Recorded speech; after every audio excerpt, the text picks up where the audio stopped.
Thank you for listening to the Sleepy Mind channel. Rainfall is one of the few natural events that almost everyone has experienced directly, yet very few people pause to consider what is physically happening as water moves from the air back to the ground. If you like stories like these, please like and subscribe. Tonight, we will stay close to what can be seen, felt, and measured as rain forms, falls, and reaches the surface, without rushing ahead or stepping outside what is physically present. Let's begin. Water in the atmosphere does not begin as rain. It begins as individual molecules that are no longer held in place by the surface they once rested on. Liquid water near the ground absorbs heat from sunlight during the day. As that heat builds, some molecules move faster than the ones around them. Their motion becomes strong enough to break the loose attraction that keeps liquid water together. This kind of change happens quietly and constantly. A damp patch of pavement can dry even when no wind is visible. A countertop wiped with a wet cloth can feel dry minutes later without the water ever running off the edge. In each case, water is leaving the surface molecule by molecule, lifted away by heat rather than motion. Those faster-moving molecules rise into the air as invisible vapor. They do not travel upward as droplets. They spread outward, mixing with the surrounding air. This release happens over oceans and lakes, but it also happens from soil, plants, and stone.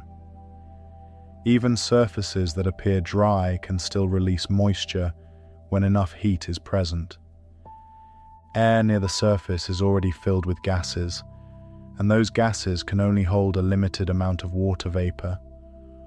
Warm air can hold more vapor than cold air because the molecules inside it are moving more freely and remain spaced farther apart. As the day warms, air close to the ground becomes capable of carrying increasing amounts of moisture without anything visible forming. This is similar to how warm air inside a bathroom can hold moisture while a shower is running. Steam remains invisible until it reaches a cooler mirror or window. Once the air cools at the surface of the glass, the moisture becomes visible almost instantly. As vapor spreads upward outdoors, it does not rise evenly. Air expands as it moves higher because surrounding pressure decreases. That expansion causes cooling. As the air cools, the motion of its molecules slows. Slower moving air cannot keep as much water vapor suspended, and the excess begins to gather. At a certain point, individual water molecules start to cluster. They collect around tiny particles already floating in the air, such as dust or salt. These particles act as resting points, giving vapor a surface to settle on. The process unfolds gradually, one molecule at a time, as cooling continues. The change can be compared to breath becoming visible on a cold morning. Warm air leaves the lungs carrying moisture. As that air meets colder surroundings, tiny droplets form and briefly appear. The same physical shift is happening higher in the atmosphere, though on a much larger scale. These clusters form droplets so small they remain suspended. Each one is far too light to fall. They drift with the surrounding air, moving wherever gentle currents carry them. When enough droplets gather in one region, they become visible from the ground as a cloud. What looks solid from below is made of countless droplets separated by air. Inside a cloud, motion never fully settles. Droplets move upward and downward as air circulates. Some collide gently and merge, becoming slightly larger.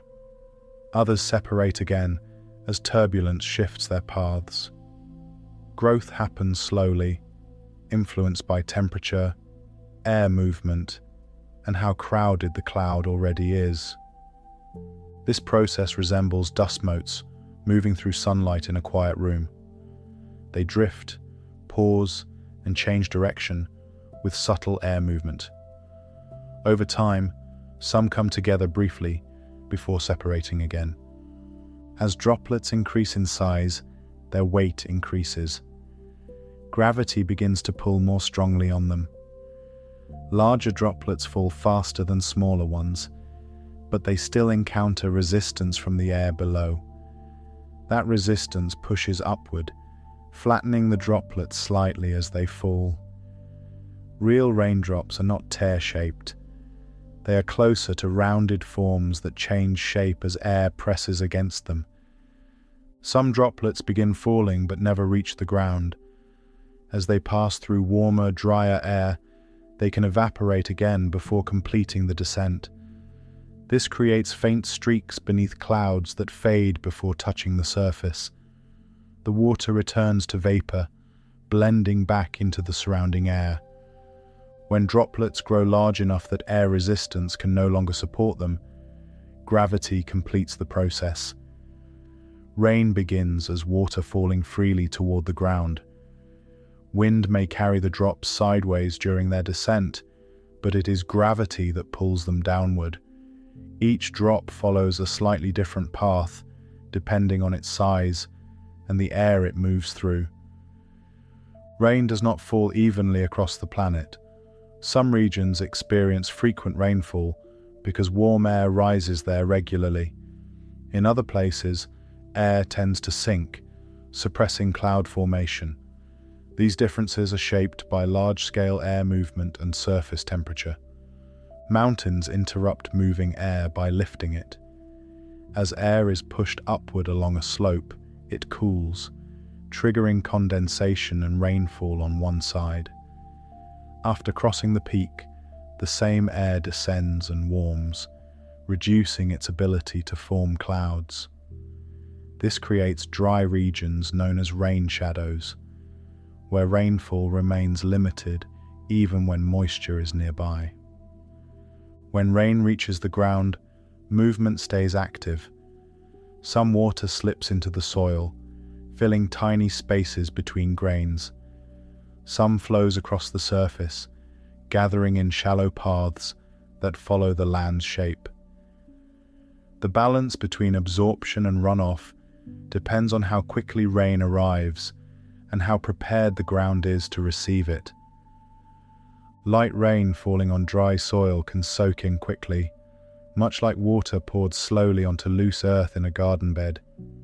Heavy rain arriving all at once behaves differently. Water spreads across the surface instead, similar to liquid overflowing a sink when it is poured faster than the drain can handle. Over longer periods, absorbed rain contributes to groundwater stored far below the surface. This water can remain underground for decades or even centuries, moving slowly through rock and sediment. Some of it will emerge later in springs or feed rivers long after the original rainfall has ended. Rain also changes the air around it. As falling droplets evaporate, they absorb heat from their surroundings. This cooling can be felt during summer storms, when temperatures drop shortly after rain begins. The effect continues quietly as long as evaporation is taking place. Snow and sleet follow similar paths, but remain frozen for longer periods. Snow stores water on the surface until temperatures rise enough for melting to begin. Many rivers depend on this delayed release, rising steadily as snowmelt feeds them over weeks rather than hours. Rainfall links the sky and the ground through motion that never fully pauses. Water shifts between invisible vapor and visible drops, between air, land, and storage beneath the surface. Each fall is brief, but the movement behind it continues, shaped by gravity, heat, and time, as water keeps passing through the same pathways again and again. Liquid rain is defined first by its physical state. Water exists as a liquid when its molecules are close enough to move past one another without separating completely. This state allows water to flow, spread, and change shape while remaining connected. In rainfall, this liquid form is maintained as long as temperatures stay above freezing along the drop's path through the air. Temperature determines whether precipitation falls as rain, snow, or sleet. When air temperatures remain above 0 degrees Celsius from cloud to ground, droplets stay liquid. When temperatures fall below that threshold, water freezes into ice crystals or pellets. This shift does not require a change in the amount of water present, only a change in how tightly the molecules are held together by cold. Liquid rain behaves differently from frozen precipitation the moment it leaves the cloud.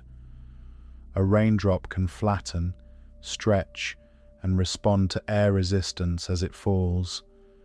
Snowflakes and ice pellets maintain rigid shapes that tumble rather than flex. This difference affects how quickly each type reaches the ground and how it interacts with surfaces on arrival. The liquid state also allows raindrops to merge easily. When two drops collide, they often join into a larger drop. Frozen particles are more likely to bounce, shatter, or slide past one another. This makes rainfall more responsive to conditions inside clouds, where droplets can grow steadily through repeated contact. Rain is also defined by its chemical makeup. Pure rainwater is not neutral. As it falls through the atmosphere, it absorbs carbon dioxide from the air. This forms a weak carbonic acid, making clean rain slightly acidic, even in the absence of pollution. The acidity is mild and has been present long before industrial activity. This slight acidity can be noticed in everyday situations. Rainwater collected in a clean container often tastes different from tap water. Over time, rain can slowly etch limestone or soften certain surfaces. These effects happen gradually and quietly, shaped by repeated exposure rather than intensity. When additional chemicals are present in the air, rain can change further. Sulfur dioxide and nitrogen oxides released from burning fuels can mix with atmospheric moisture. As rain forms around these compounds, stronger acids develop. This creates what is known as acid rain, which falls as liquid water, carrying dissolved pollutants. The physical process of acid rain formation does not differ from that of clean rain. Droplets still form through condensation and collision. The difference lies in what is dissolved inside them. The water itself remains liquid, but its chemistry changes as it moves through polluted air layers. Acid rain can alter surfaces it touches. Stone buildings may show increased wear. Leaves exposed repeatedly may develop damaged edges. These changes occur through direct contact, one drop at a time, rather than through any immediate dramatic effect. Over years, the accumulation becomes visible. Regulations in many regions have reduced the release of these pollutants. As a result, the chemistry of rainfall has shifted in measurable ways. Rain gauges and collection stations show lower acidity levels than in previous decades.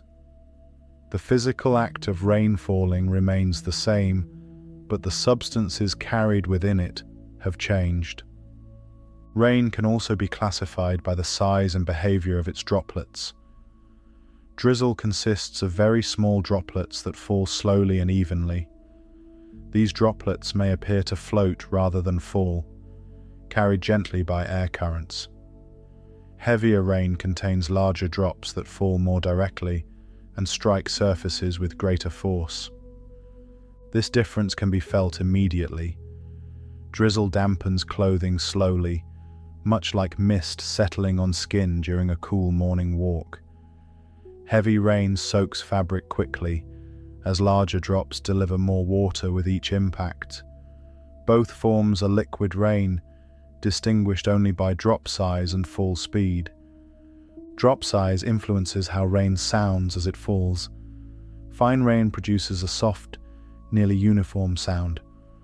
Larger drops create sharper, more irregular impacts as they strike leaves, roofs, and pavement.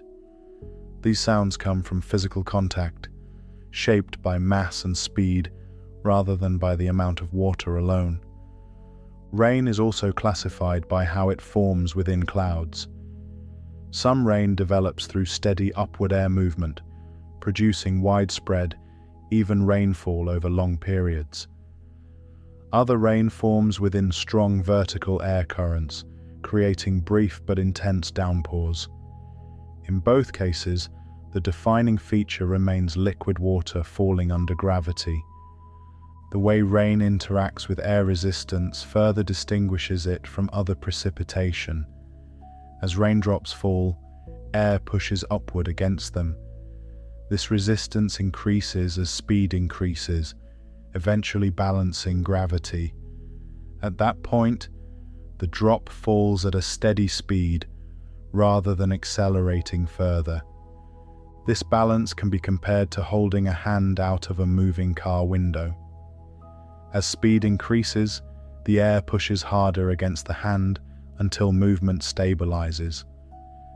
Raindrops experience a similar resistance as they move through the air, shaping their fall without stopping it. Raindrops are not uniform from cloud to ground. Smaller drops may join larger ones mid-descent. Others may split apart if air resistance becomes too strong. These changes occur continuously, making rainfall a shifting collection of individual drops, rather than a single uniform event. Rain can also be classified by duration. Short-lived rain falls briefly and ends quickly as clouds move on or conditions change. Prolonged rain persists when atmospheric conditions remain stable over time. The liquid water involved may be similar, but the experience on the ground differs because of timing.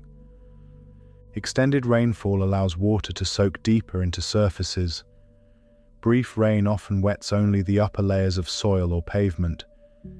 This distinction affects how rain is perceived and how it interacts with landscapes, even though the droplets themselves behave in the same basic way. Another defining trait of rain is its visibility. Individual drops are often difficult to see unless backlit or observed closely. Rain becomes noticeable through its collective effects, such as streaks against darker backgrounds or ripples forming on surfaces. The liquid nature of rain allows it to spread and mark surfaces immediately. Rain differs from mist or fog in how it reaches the ground. Fog consists of suspended droplets that remain close to the surface without falling.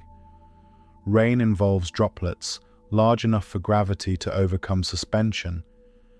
This distinction is based entirely on droplet size and weight, not on chemical composition. The physical presence of rain can also be measured. Rain gauges collect falling water and record depth over time. These measurements reflect the total volume of liquid water delivered to an area. The process of collection mirrors how rain accumulates naturally, drop by drop. Rainfall measurements reveal differences in intensity that are not always obvious to the eye.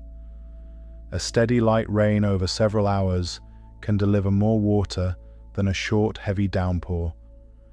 The classification depends on duration and accumulation, not on how dramatic the rain appears. Rain remains liquid throughout its fall only when conditions allow. In some cases, drops begin as liquid and freeze before reaching the ground, becoming sleet. In others, frozen particles melt on the way down, arriving as rain. These transitions happen within the air column, shaped by temperature layers. This melting can be compared to ice cubes placed briefly in warm water. The outer surface softens and turns liquid first, even while the center remains solid. In falling precipitation, similar partial changes can occur as particles pass through warmer air. Despite these variations, rain is always defined by liquid water reaching the surface. It may arrive quietly or forcefully, briefly or for hours. It may carry dissolved gases or be nearly pure. It may fall as fine drizzle or heavy drops. In every case, its defining traits come from physical state, temperature, chemistry, and motion. Rain does not require attention to perform its role. Drops fall, strike surfaces, spread, and move on. Classification helps describe these differences, but the experience remains grounded in simple physical interactions that repeat each time liquid water returns from air to ground. Heat from the sun reaches water resting on the surface of the earth throughout the day. Light spreads across oceans, lakes, rivers, damp soil, and thin films of moisture on stone and leaves. As that energy is absorbed, individual water molecules begin to move more quickly. Motion increases unevenly, with some molecules gaining more energy than others. Liquid water holds together because its molecules attract one another lightly. That attraction can be broken when enough energy is present. As heat continues to build, a small number of molecules near the surface gain enough speed to separate from their neighbors. The separation happens quietly and continuously, molecule by molecule, across wide areas at once. This behavior can be noticed in ordinary settings. A shallow puddle can disappear over the course of a warm afternoon without ever flowing away. A wet towel left in sunlight becomes lighter and drier, even when no breeze is felt. In each case, water leaves the surface through upward movement, driven by heat rather than by gravity. Freed molecules enter the air as invisible vapor. They do not rise as droplets. They spread outward, mixing with the surrounding gases. This release continues as long as heat remains available and liquid water stays at the surface. Movement in the air carries vapor away from where it formed. Warmer air near the ground tends to be less dense than cooler air above it. As that warmer air lifts, the vapor it contains lifts with it, moving higher into the atmosphere. Upward motion can be sensed in subtle ways. Warm air drifting up from heated pavement can be felt near the ankles on a summer day. Steam above a hot drink curls upward even in a still room.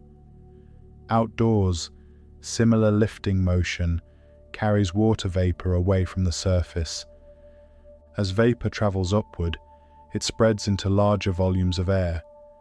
Individual molecules remain unseen, suspended among other gases. Currents shift with temperature and pressure, carrying vapor higher without forming anything visible. Air temperature limits how much vapor can be carried. Warm air can hold more water vapor than cold air because the molecules inside it are moving more freely. Faster motion keeps them spaced farther apart, allowing vapor to remain suspended. Cooling changes that balance. As temperature drops, molecular motion slows. Vapor that was easily carried before becomes more crowded within the air, even though no new water has been added. This change is familiar indoors. Warm air inside a room can hold moisture without visible condensation. When that same air touches a cold window, droplets appear quickly on the glass. The air has not gained water at the window. Its capacity to hold vapor has simply decreased. Humidity describes how much water vapor is present in the air compared with how much the air could hold at its current temperature. High humidity means much of that capacity is already filled. Low humidity means space remains for more vapor. Humidity can be felt directly. Moist air slows evaporation from the skin, making warmth linger. Dry air allows moisture to evaporate more quickly, producing a cooling sensation. These feelings reflect real differences in vapor concentration. Humidity shifts constantly. Air warmed near the surface may carry increasing amounts of vapor without any visible sign. The same air cooling later can approach saturation, even if no additional moisture is added. As moist air rises, its temperature tends to fall. Expansion occurs as pressure decreases with height. That expansion reduces molecular motion and leads to cooling. Cooling reduces the amount of vapor the air can carry. Rising motion plays a central role at this stage. Vapor must be lifted away from the surface into regions where cooling can occur. Without upward movement, vapor remains dispersed near the ground. Lift can develop gently or forcefully. Broad warming can raise moist air slowly over large areas. Stronger upward currents can move the same air quickly to higher altitudes. In both cases, ascent prepares vapor for later changes. Still conditions show the contrast clearly. Moist air trapped near the ground on a warm evening can remain humid without forming clouds. When lifting begins, the same air can begin changing as cooling takes effect. A similar shift happens indoors. Warm air rising from a heated room into a cooler stairwell loses temperature as it moves upward. Moisture that was invisible below may appear on cooler surfaces above.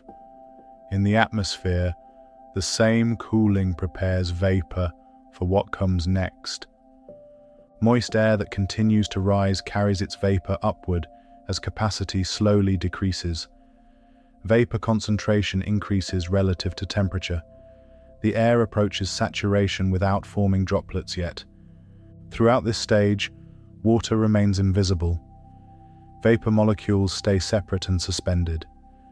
The changes taking place are physical rather than visual, driven by heat, motion, and temperature.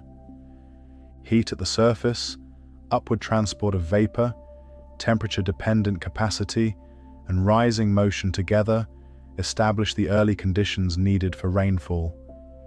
Each part depends on the one before it. Without heat, vapor does not form.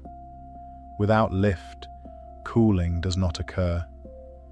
As moist air keeps rising, temperature continues to fall gradually. Vapor concentration remains high, while capacity shrinks. The balance shifts slowly as ascent continues, with cooling still underway and the air remaining in motion. Air that continues to rise does not keep the same temperature. Pressure decreases with height, allowing the air to expand outward. Expansion slows the motion of the molecules within it. As that motion slows, the air cools, even though no heat is actively removed. Cooling unfolds gradually as air ascends. A parcel of air lifted only a short distance cools slightly. Air carried higher cools more. This change is steady rather than sudden, shaped by how quickly and how far the air is moving upward. Temperature change alters how water vapor behaves. Vapor that remained invisible while the air was warmer becomes harder to keep suspended as the air loses warmth. The same amount of vapor now occupies air with less capacity to hold it. This shift does not force vapor out immediately. Molecules remain free at first, moving among other gases. As molecular motion slows further, spacing becomes less forgiving. Conditions approach a point where vapor can no longer remain fully dispersed. Cooling air creates that threshold. Once reached, individual water molecules begin to gather. Attraction between them becomes strong enough for clustering to start. This change marks the beginning of condensation. Condensation occurs when vapor becomes liquid again. Molecules that were once separate attach to one another, forming tiny collections. These collections are not large enough to fall. They are microscopic droplets, far smaller than anything visible on their own. This process can be observed close to home. Warm air carrying moisture can fill a room without any sign of water. When that air meets a cold glass taken from the refrigerator, a fine layer of droplets appears on the surface. Vapor has condensed into liquid because the air near the glass cooled. The same physical change happens in rising air. Cooling caused by expansion allows vapor to condense without any solid surface like glass. In the open atmosphere, tiny particles floating in the air provide the surfaces needed. Dust, salt, pollen, and other microscopic particles drift constantly through the air. These particles give vapor molecules a place to attach. As temperature drops further, vapor collects around them, forming droplets that remain suspended. Each droplet begins extremely small. Size increases slowly as more molecules join. At this stage, droplets are light enough to remain aloft, moving wherever the surrounding air carries them. Gravity acts on them, but resistance from the air keeps them suspended.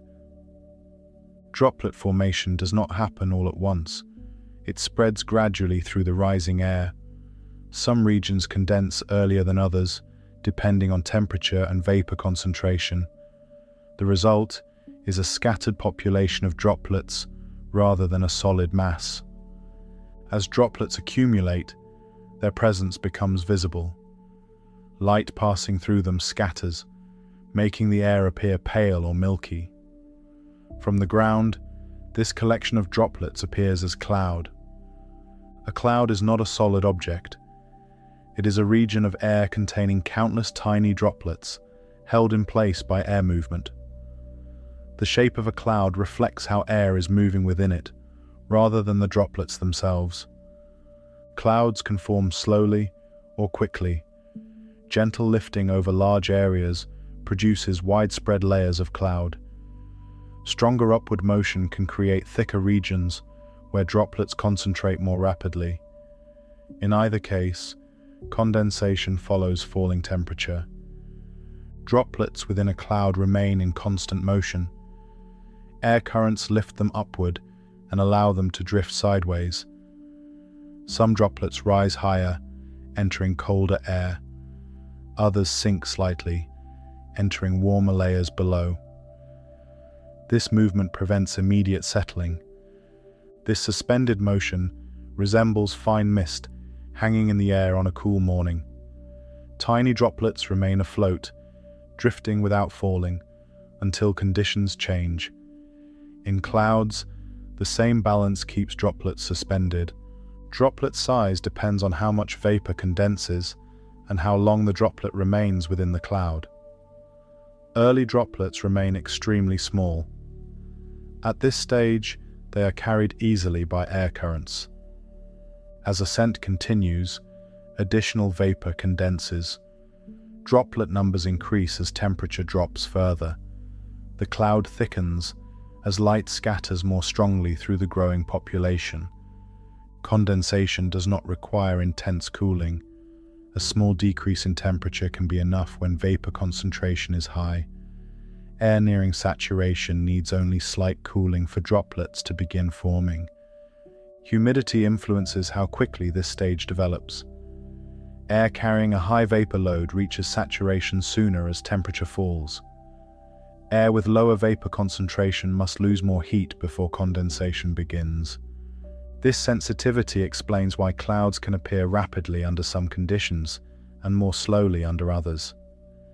The same upward movement produces different results depending on vapor content at the start. Condensation remains a quiet process. Droplets form without sound or sudden change. From the ground, clouds may appear gradually, thickening over time rather than arriving abruptly. Clouds can also thin or disappear when conditions reverse. If rising motion slows or stops, air may warm slightly. Increased warmth restores vapor capacity, allowing droplets to evaporate back into vapor. The cloud fades as liquid returns to an invisible state. This behavior mirrors fog lifting as the morning warms. Droplets suspended near the ground evaporate as temperature rises, returning moisture to the air. Clouds respond to the same balance between temperature and vapor. Within a cloud, droplets remain separated by air. They do not merge immediately. Their small size allows them to stay suspended, even as gravity pulls downward. Air resistance and upward motion counteract that pull. Light interacts with droplets in specific ways. Shorter wavelengths scatter more strongly, giving clouds their bright appearance in strong sunlight. Thicker regions appear darker as less light passes through. Droplet concentration affects cloud appearance. Thin clouds contain fewer droplets and allow more light through. Dense clouds contain more droplets, scattering and absorbing light more effectively. As long as air continues rising, temperature continues to fall. Vapor capacity shrinks while moisture remains present. Droplets persist, suspended and numerous, as ascent maintains the conditions needed for their formation. Water now exists in a delicate balance. Droplets remain aloft, moving with the air, increasing slowly in number, while motion continues. The process does not pause or resolve. Air keeps lifting, temperature keeps falling, and droplets remain suspended as conditions continue to shift. Heat at the Earth's surface sets the earliest condition in motion. Sunlight reaches open water, damp soil, leaf surfaces, and thin films of moisture on stone. Energy transfers into the liquid, increasing molecular motion near the surface. Faster movement allows individual molecules to separate and lift away as vapor. Warm surfaces release vapor more readily than cool ones. Shallow water warms quickly under direct light. Dark ground absorbs heat faster than pale surfaces. Moist soil exposed after rainfall releases vapor steadily as temperature rises. Each of these surfaces responds directly to incoming heat. This release can be seen in familiar settings. Wet pavement dries faster under midday sun than under cloud cover. Laundry dries more quickly when spread in warm air than when hung in shade. In each case, heat increases molecular motion and allows water to leave the surface without flowing away. Evaporation slows when heat is limited. Cool mornings release vapor more gradually than warm afternoons. Shaded ground retains moisture longer than exposed areas. Surfaces cool quickly after sunset, reducing the rate at which vapor can escape. Cooling in the air above enables the next condition. Air that rises expands as pressure decreases with height. Expansion reduces molecular motion and lowers temperature. Cooling follows naturally from that change in motion. Lower temperature reduces the air's ability to carry vapor. Vapor that remained invisible in warmer air becomes crowded as capacity shrinks. The same amount of moisture now occupies air with less room to hold it. This shift mirrors everyday experience. Warm indoor air can carry moisture without visible condensation. Cold air near a window allows droplets to form on glass. Cooling changes capacity, not moisture content. Condensation depends on this reduction in capacity. Vapor begins to collect into droplets when cooling progresses far enough. Without cooling, vapor remains dispersed and invisible, even when moisture is present. Vertical movement in the air makes cooling possible. Air must rise for expansion to occur. Horizontal movement alone does not lower temperature enough to change vapor behavior. Warm air near the surface tends to lift because it is less dense than cooler air above it. Buoyancy allows upward motion to develop when temperature differences exist. This lifting carries vapor away from the surface. Upward movement can be slow or strong. Broad warming across land can raise air gently over large areas. Localized heating can create stronger lifting over smaller regions. In both cases, ascent provides the cooling needed for condensation. This motion is noticeable in everyday situations.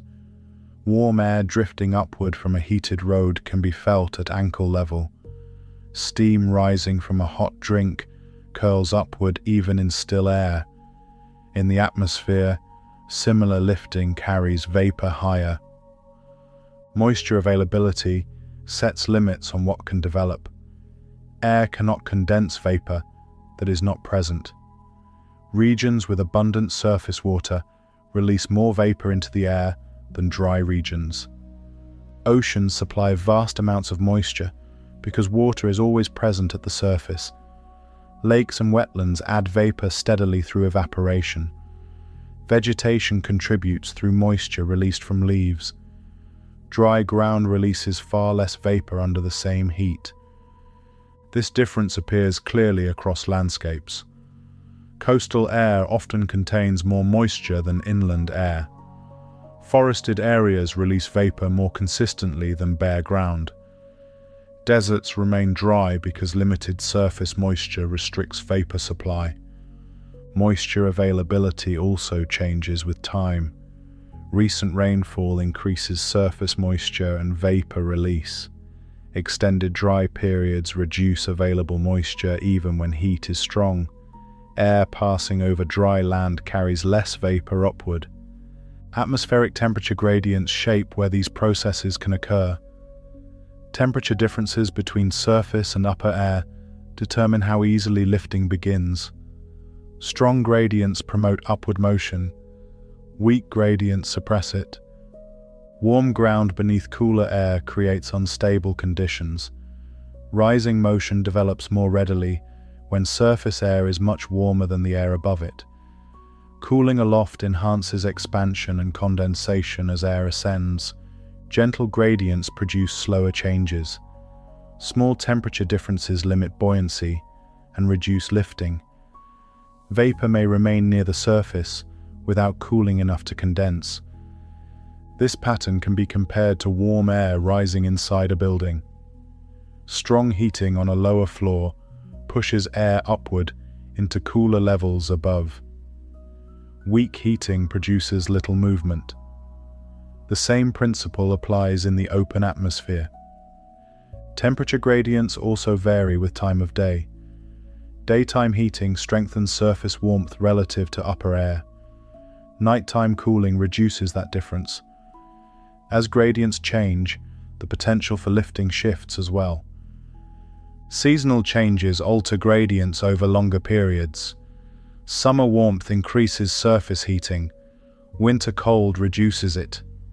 These shifts affect how often air rises and how much cooling occurs aloft. Each condition works alongside the others. Heat must release vapor. Rising motion must carry it upward. Cooling must reduce capacity. Moisture must be present. Temperature differences must allow lifting. When any condition weakens, development slows. Limited heat reduces evaporation. Weak lifting prevents cooling. Dry surfaces restrict vapor supply.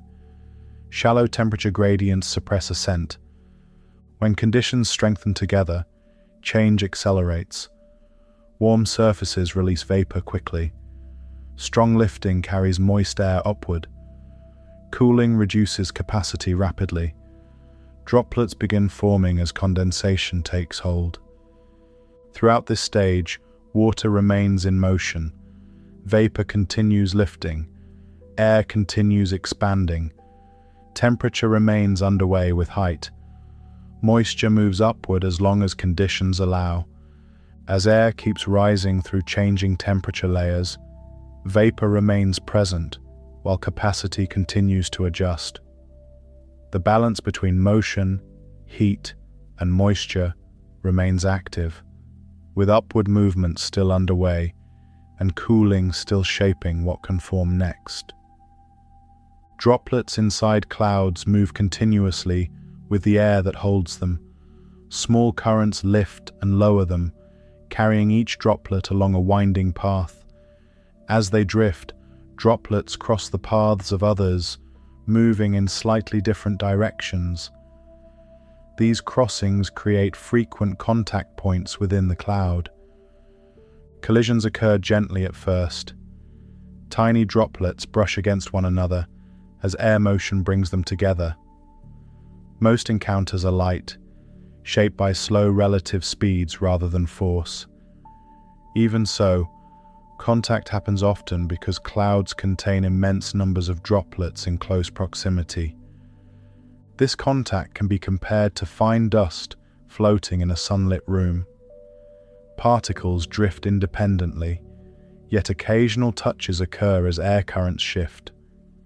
Inside clouds, droplets experience similar motion, guided by subtle differences in airflow rather than by gravity alone. Droplet collisions do not happen evenly throughout a cloud. Regions with stronger air movement produce more frequent encounters. Areas with calmer air see fewer collisions. Temperature, turbulence, and droplet concentration all influence how often contact occurs. Time plays an important role. A droplet suspended for only a short period may experience few collisions. Droplets that remain within a cloud longer encounter many others as air continues circulating. Each moment of suspension increases the chance of contact. Droplets that collide do not always separate again. Surface tension allows liquid water to stick together easily. When two droplets meet gently, their surfaces merge and form a single, larger droplet. This joining happens without sound or visible disruption. Merging depends on size and speed. Droplets moving slowly relative to one another are more likely to combine. Faster encounters may cause droplets to deform briefly before separating. In calm cloud regions, merging becomes more common as gentle contact dominates. This joining can be seen at home. Small water beads on a window often remain separate at first. Over time, neighboring beads touch and form larger drops. Inside clouds, similar behavior occurs on a much smaller scale. As merging continues, droplet size increases gradually. Each successful combination adds mass and volume.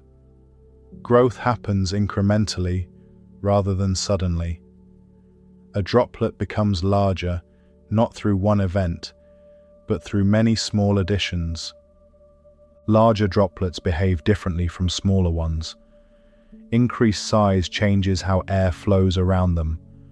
Movement becomes less easily controlled by gentle currents as mass builds. The droplet's response to surrounding air begins to shift. Mass plays a critical role once droplets grow beyond a certain size. Gravity acts on all droplets, but small ones experience strong air resistance that counteracts that pull. As mass increases, gravitational force becomes more significant.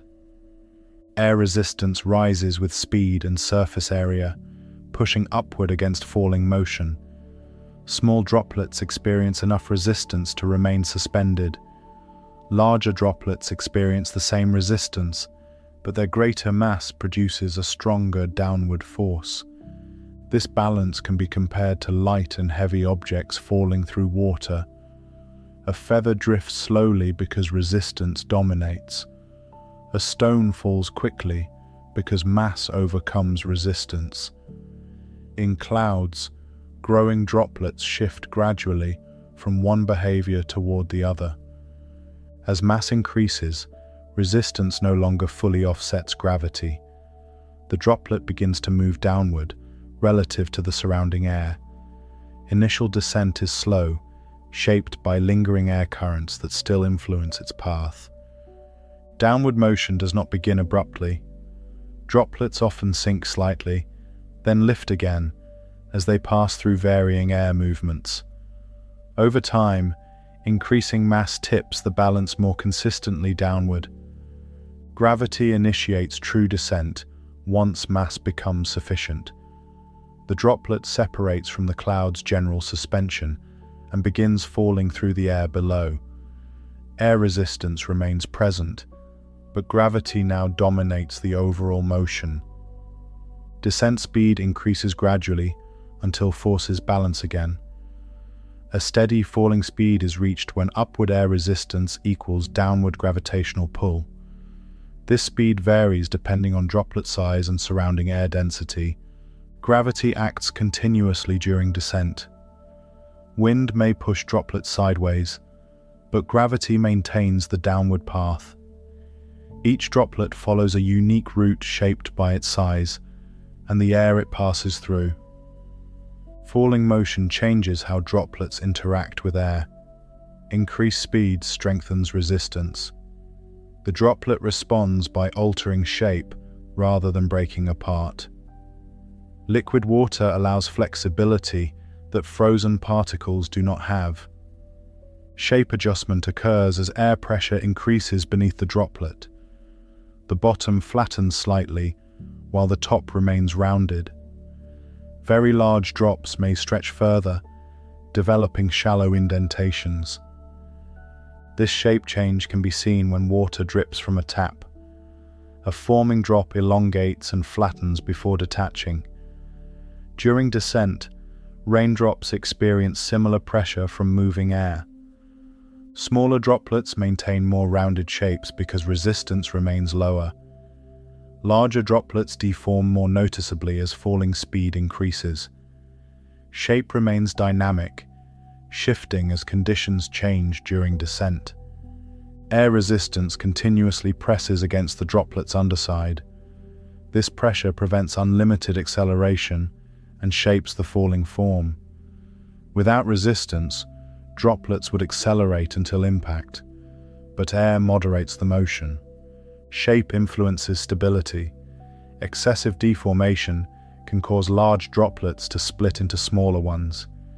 These fragments may then resume collision and merging within lower cloud regions or during descent. Throughout this process, droplets remain liquid and responsive. Surface tension holds them together while allowing flexibility. The balance between cohesion and deformation governs how droplets behave as they fall. As descent continues, droplets pass through layers of air with different temperatures and densities. Each layer alters resistance slightly, causing small adjustments in speed and shape. Motion remains continuous rather than uniform. Droplets do not fall in isolation. Nearby droplets interact indirectly through disturbed air. Wakes form behind falling drops, influencing the paths of others nearby. These interactions add subtle complexity to descent. From the ground, rainfall appears uniform. In reality, each droplet follows its own path, shaped by collisions, growth, gravity, resistance, and changing form. The mechanics unfold quietly above, one droplet at a time. As droplets continue falling, shape continues adjusting in response to speed and resistance. Mass remains the defining factor guiding motion downward, with gravity steadily pulling while air presses back, and droplets responding by stretching, flattening, and shifting as descent remains in progress. Droplets suspended within clouds remain in constant motion. Air currents lift them upward, carry them sideways, and allow them to drift downward in slow loops.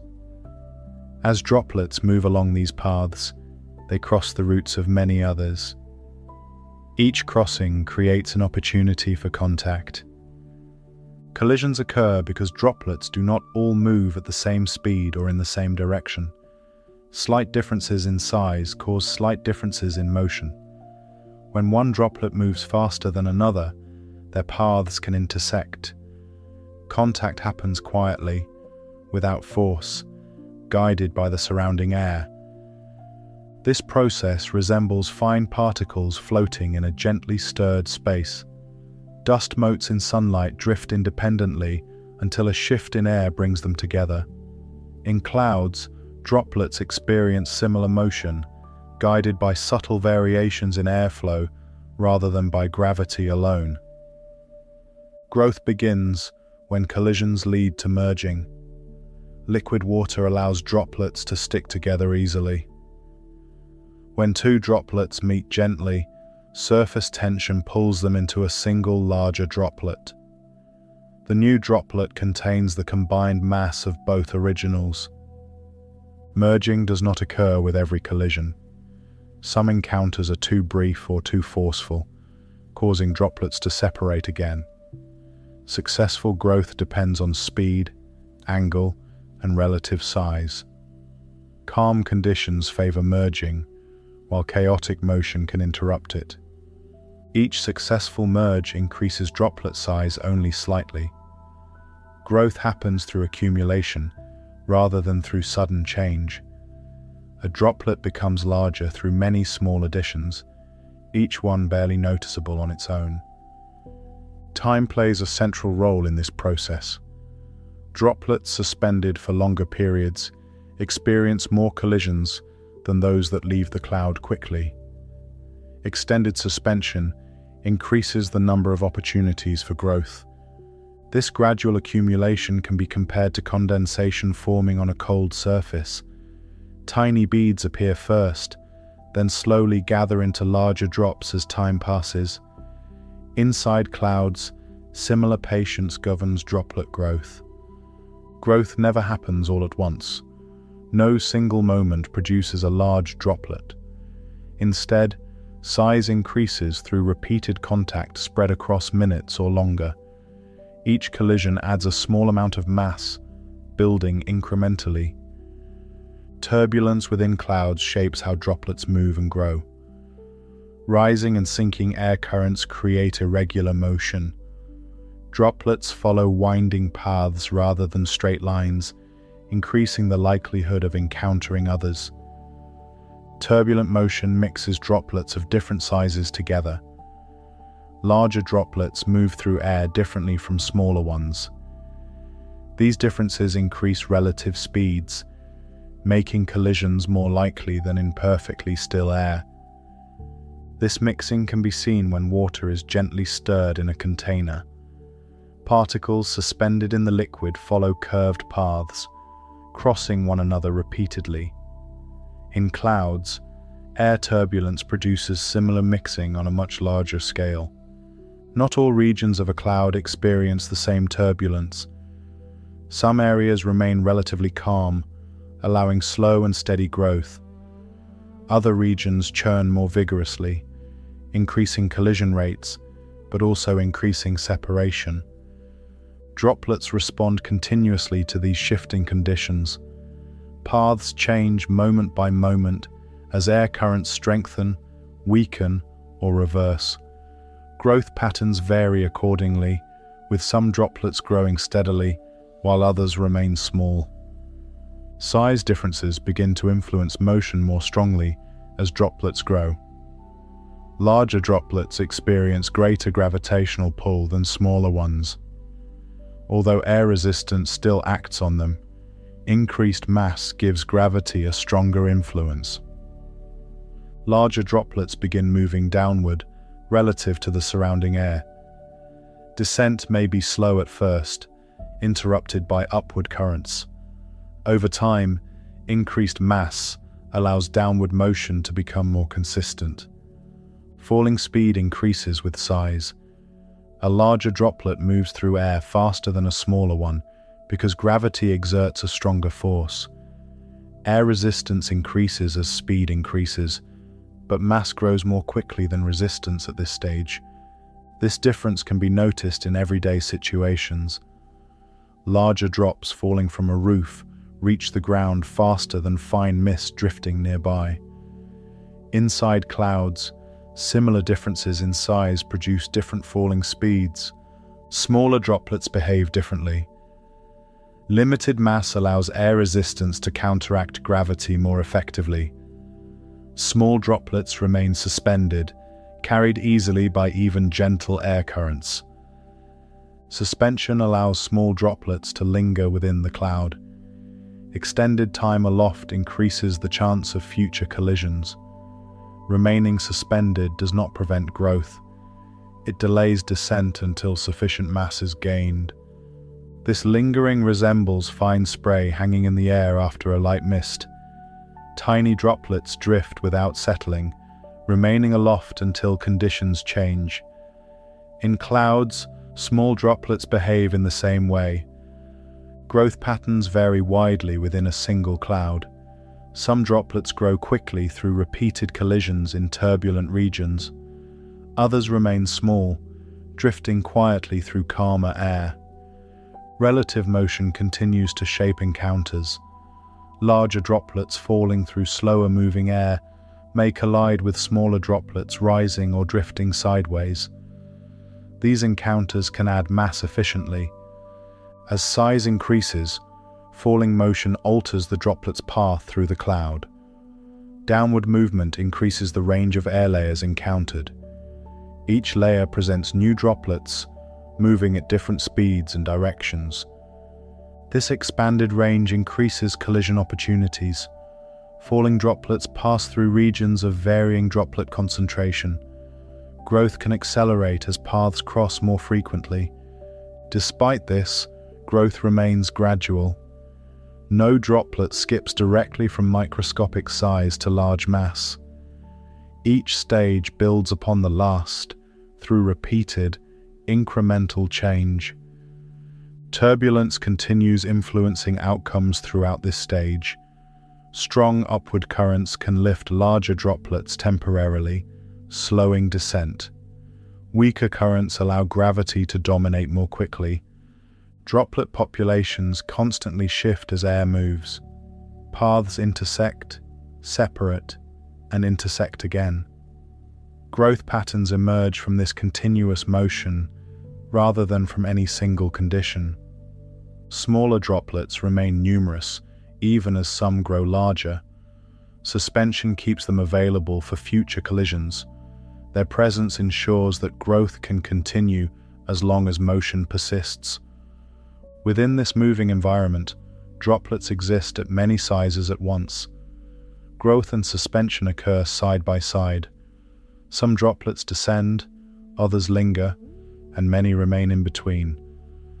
As motion continues, differences in size, speed, and direction remain active. Collisions continue occurring at varying rates. Growth stays in motion quietly within the cloud, shaped by turbulence, time, and relative movement, with droplets still drifting, rising, and falling as air currents remain in motion. Water warms at the surface under extended daylight. Sunlight reaches open water, damp soil, and moisture held within vegetation. Heat transfers into the liquid, increasing molecular motion. Vapor lifts away from the surface and enters the air above. Vapor released under these conditions spreads outward and upward. Air currents carry it away from its point of origin. Movement continues without visible change as long as the air remains warm enough to hold the moisture. Time passes while vapor remains suspended. Airflow carries it across distance rather than returning it immediately to the ground. Moist air drifts through changing regions, sometimes remaining aloft for many days as temperature allows suspension to continue. This lingering can be recognized after prolonged warm weather. Ground dries and lightens, while the air remains heavy with moisture. Vapor stays present, even after visible wetness has disappeared from the surface. Cooling arrives later, as air moves or conditions shift. Rising motion or reduced sunlight lowers temperature. Expansion slows molecular movement within the air. Vapor capacity decreases as cooling progresses. Condensation begins once cooling reaches a sufficient point. Vapor collects into droplets around particles suspended in the air. Droplets remain small and suspended, forming visible cloud where concentration increases. Further cooling changes how water reaches the surface. Liquid droplets fall where temperatures remain above freezing. Frozen particles form where temperatures drop below that threshold. The same moisture behaves differently under altered conditions. Seasonal warmth strengthens surface heating. Longer daylight hours raise temperatures earlier in the day and maintain warmth later into the evening. Vapor release increases as more surfaces reach temperatures that allow evaporation. This increase can be seen during summer afternoons. Pavement dries quickly after rain. Vegetation releases moisture steadily. Air holds larger amounts of vapor without visible condensation. Seasonal cooling reduces surface warmth. Shorter daylight limits heating. Nighttime temperatures fall more sharply. Vapor release slows as surfaces remain cooler for longer periods. Cold air alters descent. Falling moisture freezes or remains frozen as it passes through lower temperature layers. Snow settles on the ground instead of spreading. Ice pellets bounce rather than soak in. Accumulated snow holds water in place. Cold conditions prevent immediate melting. Moisture remains stored on the surface while temperatures stay low. Warming later changes this state. Rising temperatures soften frozen surfaces. Meltwater forms and begins moving downward through soil or across the ground.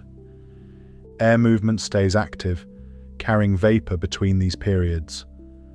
Moisture released during warm conditions may remain suspended until cooling occurs elsewhere. Distance separates release from descent. Seasonal shifts change timing rather than direction. Vapor forms more readily under warmth. Condensation occurs more readily under cooling. Falling moisture responds to temperature at the moment of descent. This contrast appears across regions. Warm climates support frequent vapor release and liquid descent. Cold climates support frozen descent and delayed movement. Water present in the air responds continuously to these conditions. Vapor drifts while temperatures allow suspension. Droplets form where cooling occurs. Frozen particles persist where cold dominates. No single surface interaction defines the sequence. Moisture lifts on one day and descends later under different conditions. Timing stretches or compresses depending on heat and air movement. Airborne water continues traveling while conditions remain suitable. Horizontal flow carries vapor beyond its source. Cooling later alters its behavior without reversing its path. At any moment, vapor may still be drifting while nearby droplets are forming. Frozen particles may be settling while liquid water warms elsewhere. Movement remains active across stages without synchronization. As temperature remains underway with season, moisture remains responsive. Vapor stays aloft where warmth persists. Cooling changes behavior where it arrives. Descent follows conditions rather than schedule. Water remains in motion through these changes. Vapor continues drifting as long as air holds it. Cooling alters form where it occurs. Falling moisture continues responding to gravity, while temperature determines its state, with movement still underway as conditions continue changing. Rain reaches the ground and begins spreading across the surface almost immediately. Water strikes soil, stone, leaves, and built surfaces, then moves outward under gravity. Some of that water gathers into small channels, following slopes and depressions that guide its path. Surface flow carries water toward low points in the landscape. Shallow streams form where repeated flow follows the same route. These streams merge into larger channels as more water arrives from surrounding areas. Over time, this movement replenishes rivers and lakes that depend on incoming flow from rainfall. River levels respond as new water enters. Rising flow increases depth and speed within the channel. Lakes receive water more slowly, spreading incoming flow across wider surfaces. In both cases, rainfall adds volume that replaces water lost earlier through evaporation or outflow. This replenishment can be observed after extended dry periods. Riverbeds that had narrowed begin widening again as water returns. Lake edges shift outward, covering exposed ground. The change happens gradually as rainfall continues feeding surface flow. Not all rain travels across the surface. Some water moves downward into the ground instead. Soil absorbs water through spaces between grains, allowing it to slip below the surface. This downward movement begins as soon as rain contacts permeable ground. Absorption depends on how quickly water arrives. Light rain allows soil to take in moisture gradually. Water spreads downward, filling small gaps and continuing deeper as space becomes available. This process resembles water poured slowly onto dry garden soil. The surface darkens first, then moisture sinks lower as the soil accepts it. In rainfall, similar gradual intake occurs when intensity remains low. Heavier rain changes this balance. Rapid arrival overwhelms surface layers, leaving less time for downward movement. Excess water flows outward instead of inward, increasing surface runoff. Runoff and absorption compete from the moment rain begins. Each surface determines how water divides between downward and outward paths. Soil texture, compaction, and existing moisture all influence the outcome. Hard-packed ground limits absorption. Water remains on the surface and flows away quickly. Loose or well-structured soil allows more water to enter, reducing runoff. Rain intensity alters this competition continuously. A brief heavy burst may produce runoff even on absorbent ground.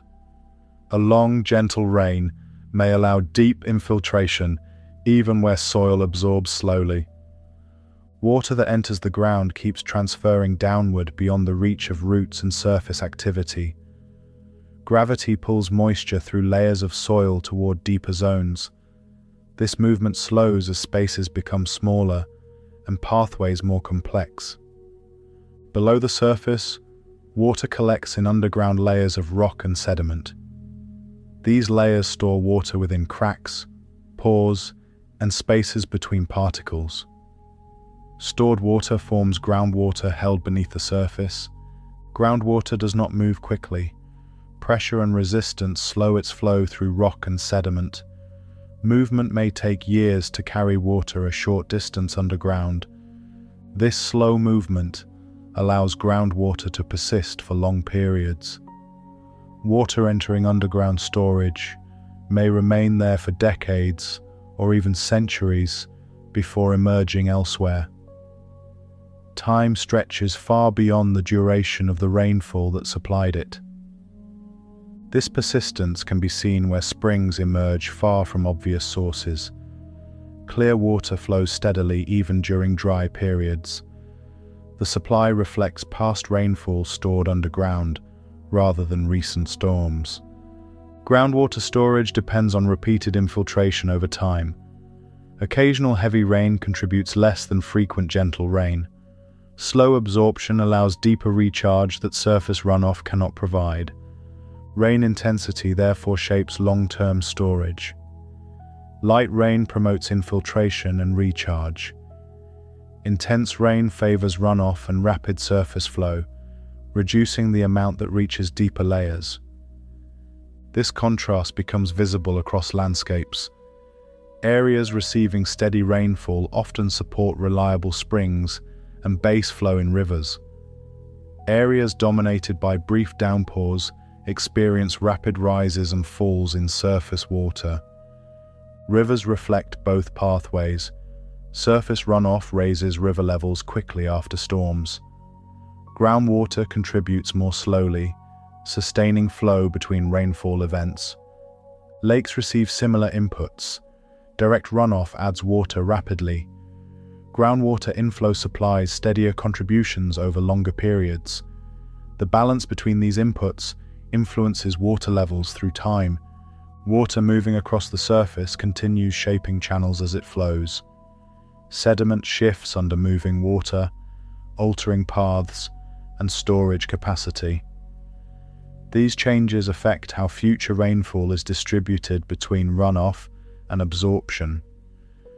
Absorption also alters soil conditions for later rainfall. Moist soil absorbs more slowly than dry soil because spaces are already partly filled. Subsequent rain encounters different conditions depending on what came before.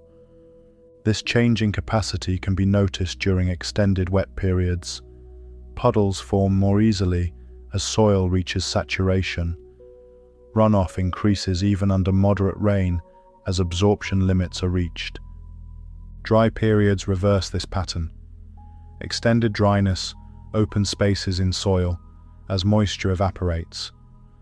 Early rainfall absorbs quickly, delaying surface flow until soil moisture increases again. Groundwater responds slowly to these surface changes. Deep storage reflects long-term patterns rather than individual storms. Recharge accumulates gradually through repeated infiltration. Water stored underground eventually moves toward lower elevations. Pressure differences guide slow flow towards springs, streams, or the ocean. This movement stays active quietly beneath the surface. Surface water and groundwater remain linked through this exchange. Rain supplies both pathways simultaneously. The proportion shifts with intensity, duration, and surface conditions. At any moment after rainfall, water may still be flowing across the surface, while other portions are moving downward or resting underground. Motion continues at different speeds along different paths. As rainfall persists, absorption may still be occurring beneath flowing runoff. Deeper layers continue receiving moisture, even while surface channels carry excess water away. The balance between these movements remains active as long as rain continues arriving. Surface flow responds immediately. Underground movement responds slowly. Both pathways remain open while conditions allow, with water still spreading, sinking, and moving onward as rainfall interaction with the ground remains in progress. Light rain reaches dry soil and begins soaking in almost immediately. Water spreads across the surface in thin sheets before slipping downward into open spaces between soil particles. The ground darkens as moisture moves inward, with little water remaining visible on top. Dry soil accepts water readily because its pores are open. Air held between grains is displaced as water moves in. This downward movement stays active steadily as long as rain arrives at a gentle pace. This behavior can be seen in a garden after a long dry spell. A light shower dampens the surface first, then disappears as moisture sinks out of sight.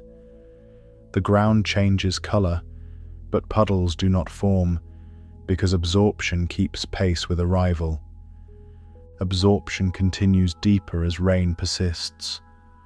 Water follows gravity through connected pathways, spreading downward and sideways beneath the surface.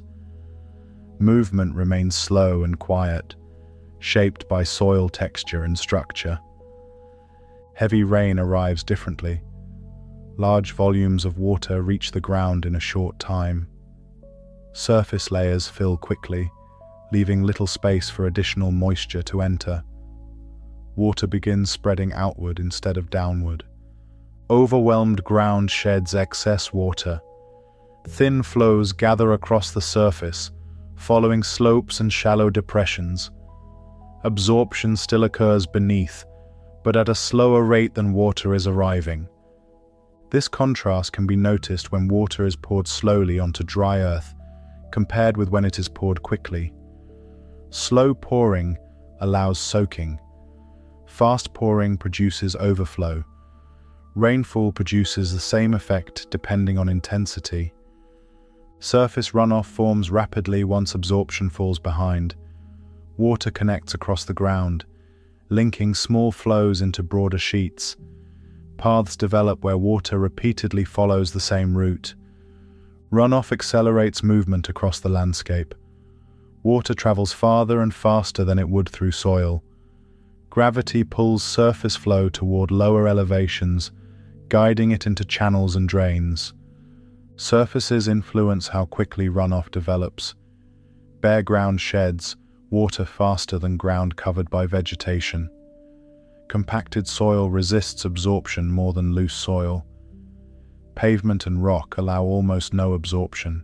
As runoff increases, flow depth grows. Shallow sheets thicken into moving streams. Speed increases as more water joins the flow from surrounding areas. This change can be observed during intense storms. Rain striking the ground begins pooling within minutes. Small channels appear where none were visible before. Water moves decisively toward low points. Flash floods occur when runoff overwhelms channels and absorption fails widely. Rapid rainfall delivers more water than the ground and drainage paths can handle. Flow rises quickly, often within a short span of time. Low-lying areas fill first. Water spreads across roads, fields, and stream banks. Movement remains fast because little resistance slows surface flow. This sudden rise differs from gradual flooding. Slow absorption failure produces steady increases in water level.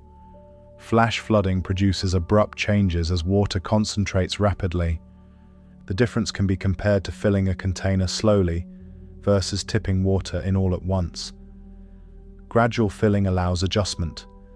Sudden input causes overflow. Rainfall intensity controls which outcome occurs. Rivers respond directly to these changes. Light rain absorbed into soil contributes slowly to river flow. Water arrives through groundwater and delayed surface movement, raising levels gradually. Heavy rain sends water into rivers quickly. Runoff reaches channels within hours or less. River levels rise faster, reflecting the speed of surface flow. River response depends on both intensity and duration. Short bursts of heavy rain produce sharp rises followed by rapid declines. Long periods of moderate rain produce steadier increases that persist longer. Channel shape influences how rivers respond. Narrow channels fill faster than wide ones. Steep banks contain water briefly before overflow. Gentle banks allow spreading across floodplains. This variation can be seen after storms. Some rivers swell dramatically and retreat quickly. Others rise slowly and remain high for extended periods. Rainfall characteristics shape these patterns.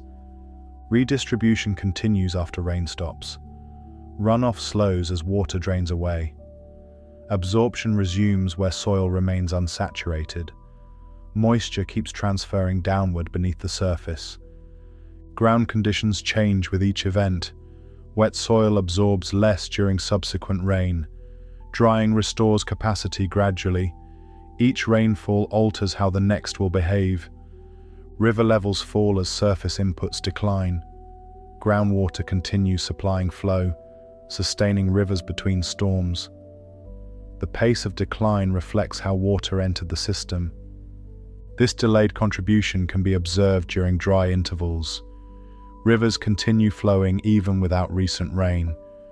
The water reflects earlier absorption and slow underground movement. Light rain contributes more to this delayed flow than heavy rain.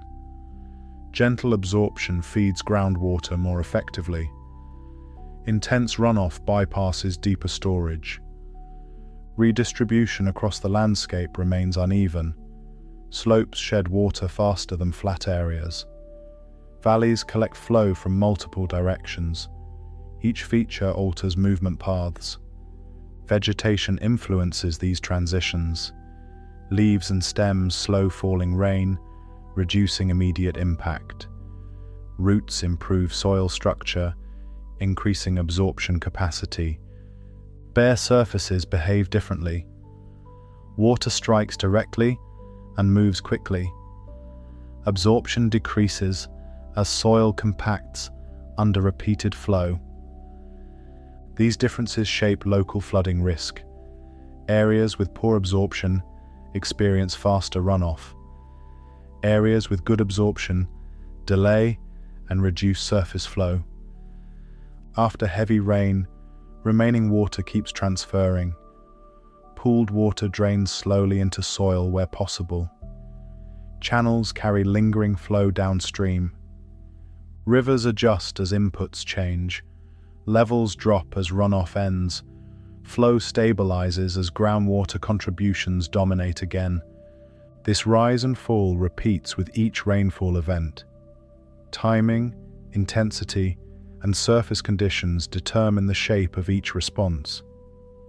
At any moment during rainfall, some water may still be soaking into dry soil, while other water rushes across saturated ground. Surface flow and absorption operate simultaneously, competing as conditions change. As rain continues, the balance shifts continuously. Absorption may dominate early, runoff may dominate later.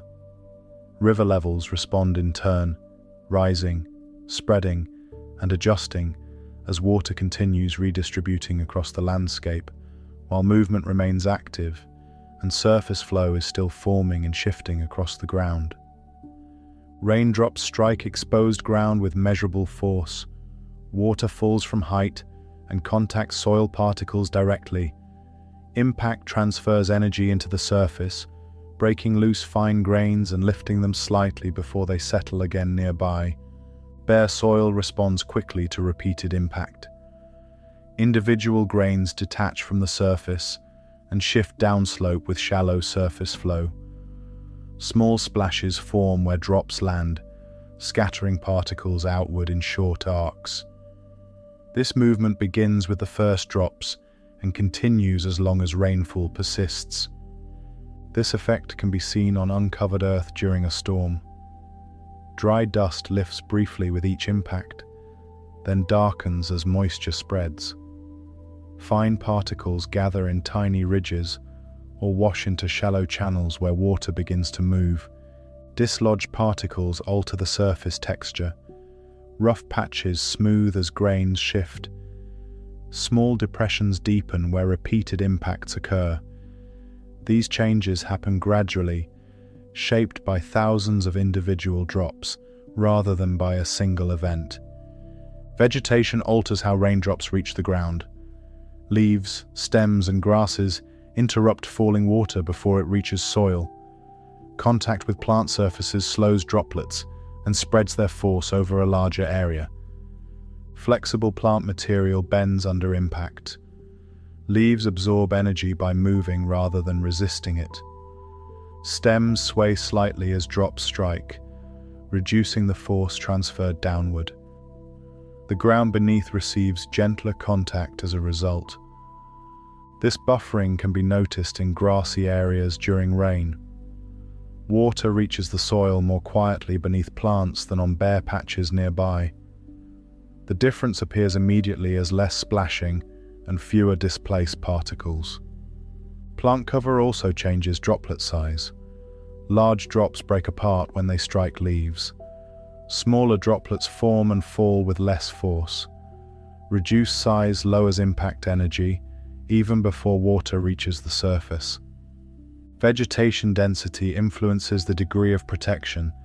Sparse cover reduces impact partially. Thick cover reduces it more completely. Each layer of plant material intercepts and modifies falling water. Forest canopies intercept rainfall before it reaches lower layers. Branches, leaves, and needles catch falling drops high above the ground. Water spreads across these surfaces instead of falling directly downward. Interception begins as soon as rain enters the canopy. Upper leaves receive the first contact. Droplets flatten and spread along leaf surfaces, forming thin films rather than striking soil below. This interaction can be observed under trees during rain. The ground remains dry at first, while water collects overhead. Leaves glisten as moisture accumulates across their surfaces.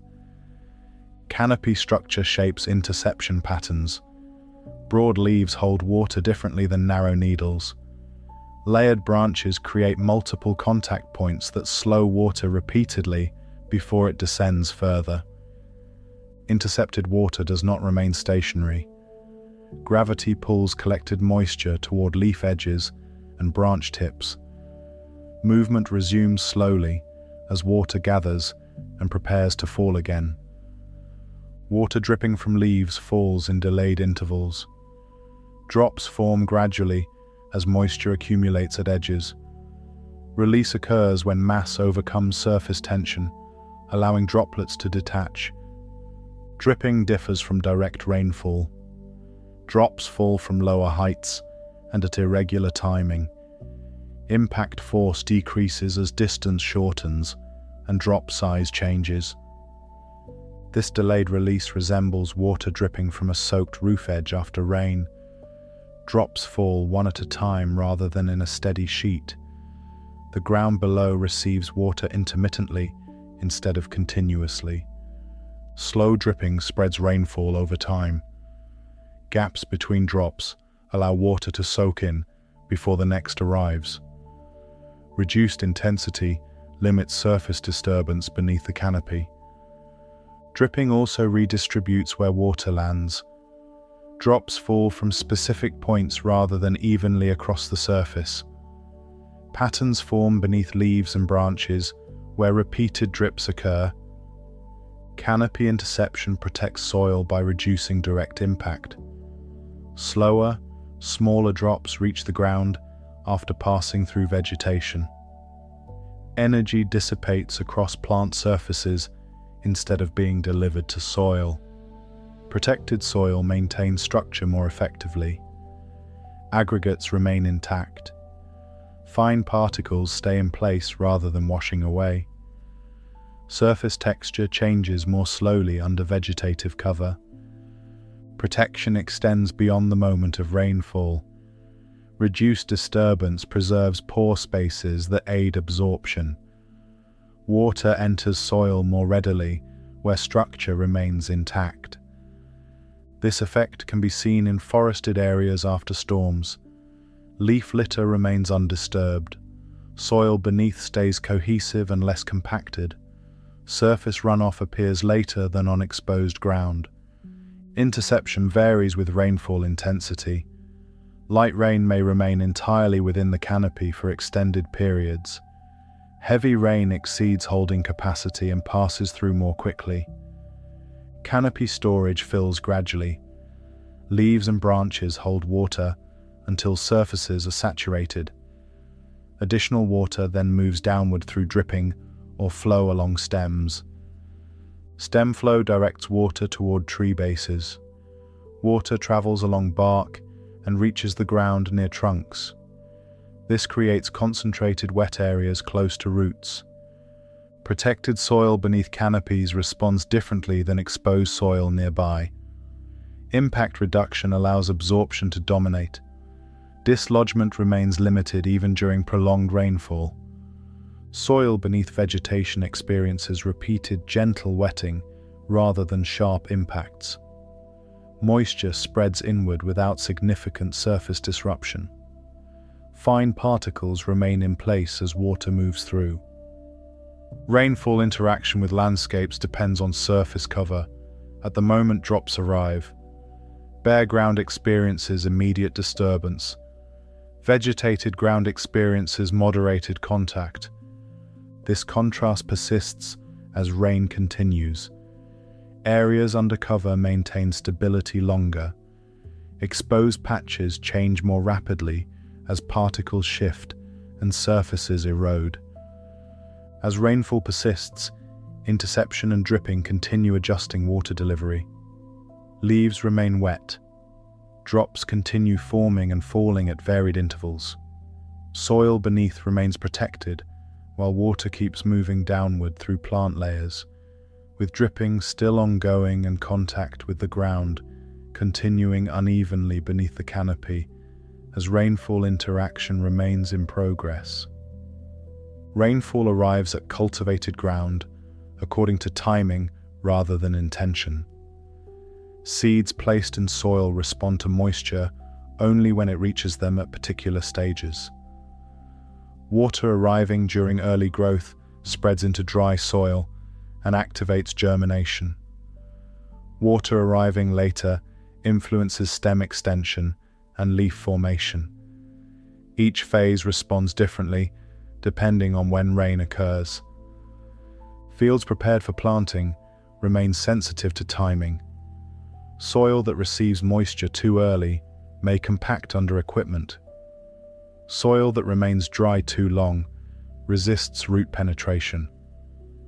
Rainfall that aligns with planting schedules allows seeds to absorb moisture evenly and begin growth without delay.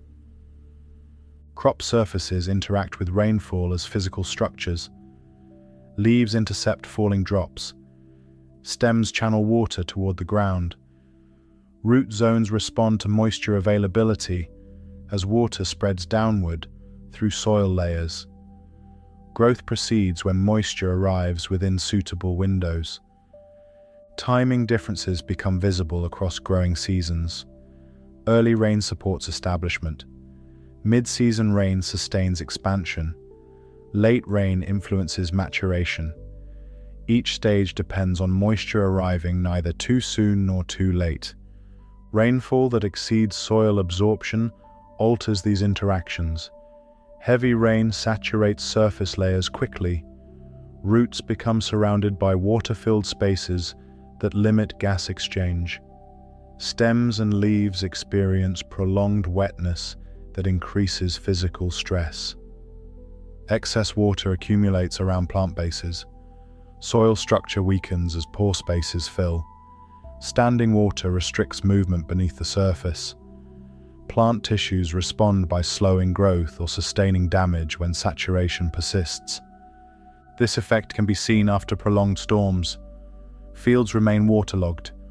Plant rows appear flattened or uneven. Leaves hang heavy as water clings to surfaces. Growth pauses as conditions remain saturated. Heavy rain also alters surface stability. Flowing water dislodges soil around roots. Anchoring weakens as particles shift. Plants may tilt or uproot when support erodes beneath them. Too little rainfall produces a different physical response. Dry soil resists penetration by roots. Surface layers harden as moisture evaporates. Water stored deeper becomes difficult for young roots to reach. Leaves exposed to dry conditions lose moisture through evaporation faster than it is replaced. Stems stiffen as internal pressure drops. Growth slows as available water limits expansion. Dry periods affect soil temperature as well. Bare ground warms more quickly without moisture. Heat increases evaporation of remaining water, further reducing availability near the surface. Reduced rainfall shortens growth phases. Plants reach smaller sizes when moisture remains limited. Grain formation and fruit development diminish as water availability constrains physical expansion. Rainfall patterns also interact with built surfaces. Urban ground replaces soil with concrete, asphalt, and stone. These materials resist absorption almost entirely. Water striking these surfaces remains on top rather than moving downward. Smooth surfaces accelerate flow. Rain spreads quickly across pavement and into drainage channels. Speed increases as water encounters fewer obstacles. Absorption plays little role in this movement. This contrast appears during storms. Rain disappears into soil in parks while flowing rapidly along streets. Differences in surface material determine how water moves immediately after impact. Urban structures concentrate flow into defined paths. Gutters, drains, and channels collect water efficiently. Movement directs water away from surfaces and toward lower points. Rapid concentration increases water depth quickly. Channels fill faster than surrounding areas. Water levels rise within minutes rather than hours. Flooding risk increases when flow exceeds drainage capacity. Intense rainfall delivers water faster than outlets can carry it away. Water spreads across streets, basements, and low-lying areas.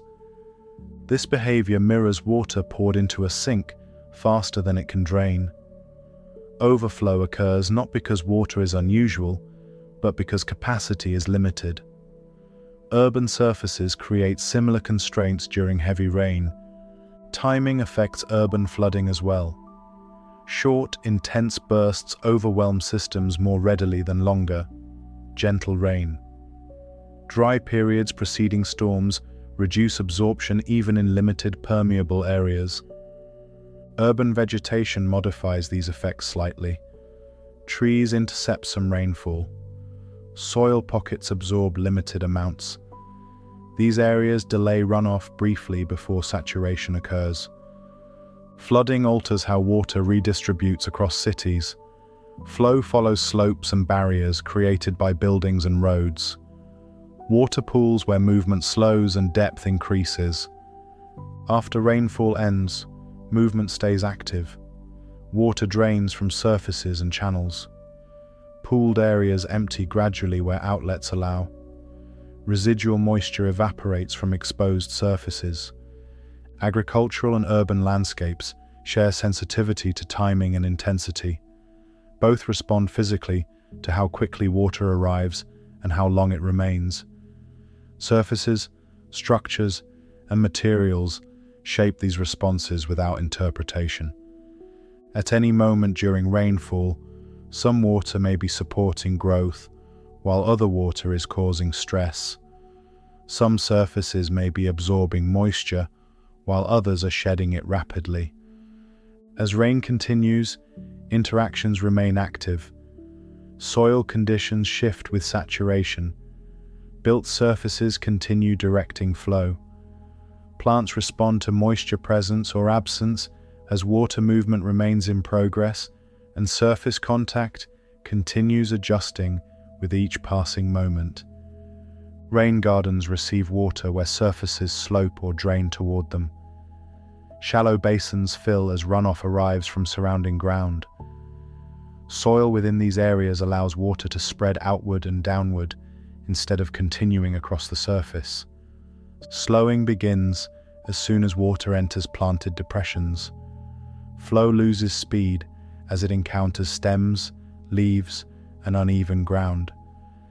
Thin sheets break into smaller streams that move less quickly. The delay reduces how much water continues onward at once. Vegetation inside these gardens alters movement further. Roots create channels that guide water downward. Leaves intercept falling drops and reduce impact. The combined effect keeps water present longer in one place instead of allowing it to rush away. This change can be seen after storms. Water pools briefly within planted areas, while nearby pavement clears quickly. The difference appears not in volume, but in speed, as slowed flow remains visible for longer periods. Green spaces beyond gardens also change how water behaves after rainfall. Open soil, grass, and planted ground absorb moisture more readily than hard surfaces. Water reaching these areas spreads inward instead of outward. Infiltration increases where soil remains loose and porous. Spaces between particles allow water to slip downward under gravity. Movement continues slowly as moisture passes through successive layers. Grass-covered ground shows this effect clearly. Rain dampens blades first, then darkens soil beneath. Water disappears gradually, rather than forming puddles. Absorption keeps pace with arrival under moderate rainfall. Tree-lined areas behave similarly. Leaf litter absorbs water at the surface. Beneath it, soil accepts moisture more gradually. Each layer slows and spreads water before it moves deeper. Urban green spaces interrupt runoff paths. Water flowing from pavement enters soil patches and loses momentum. Absorption increases as soon as water encounters permeable ground. These areas remain active after rainfall ends. Moisture keeps transferring downward long after surface flow stops. Infiltration persists while soil spaces remain open. Rain also alters the air immediately after falling. Droplets moving through the atmosphere collect small particles suspended within it. Dust, pollen, and other fine materials adhere to falling water. As rain continues, particles are removed from the air and carried downward. Air behind the rainfall contains fewer suspended materials. Visibility often increases as scattering decreases. This clearing can be noticed after showers. Distant objects appear sharper. Surfaces lose the hazy coating that builds during dry periods.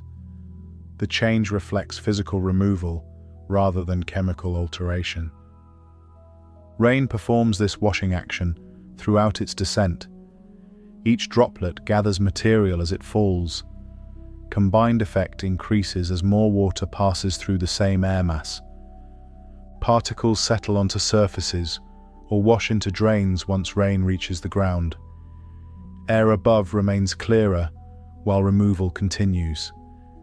The effect persists until new particles accumulate again.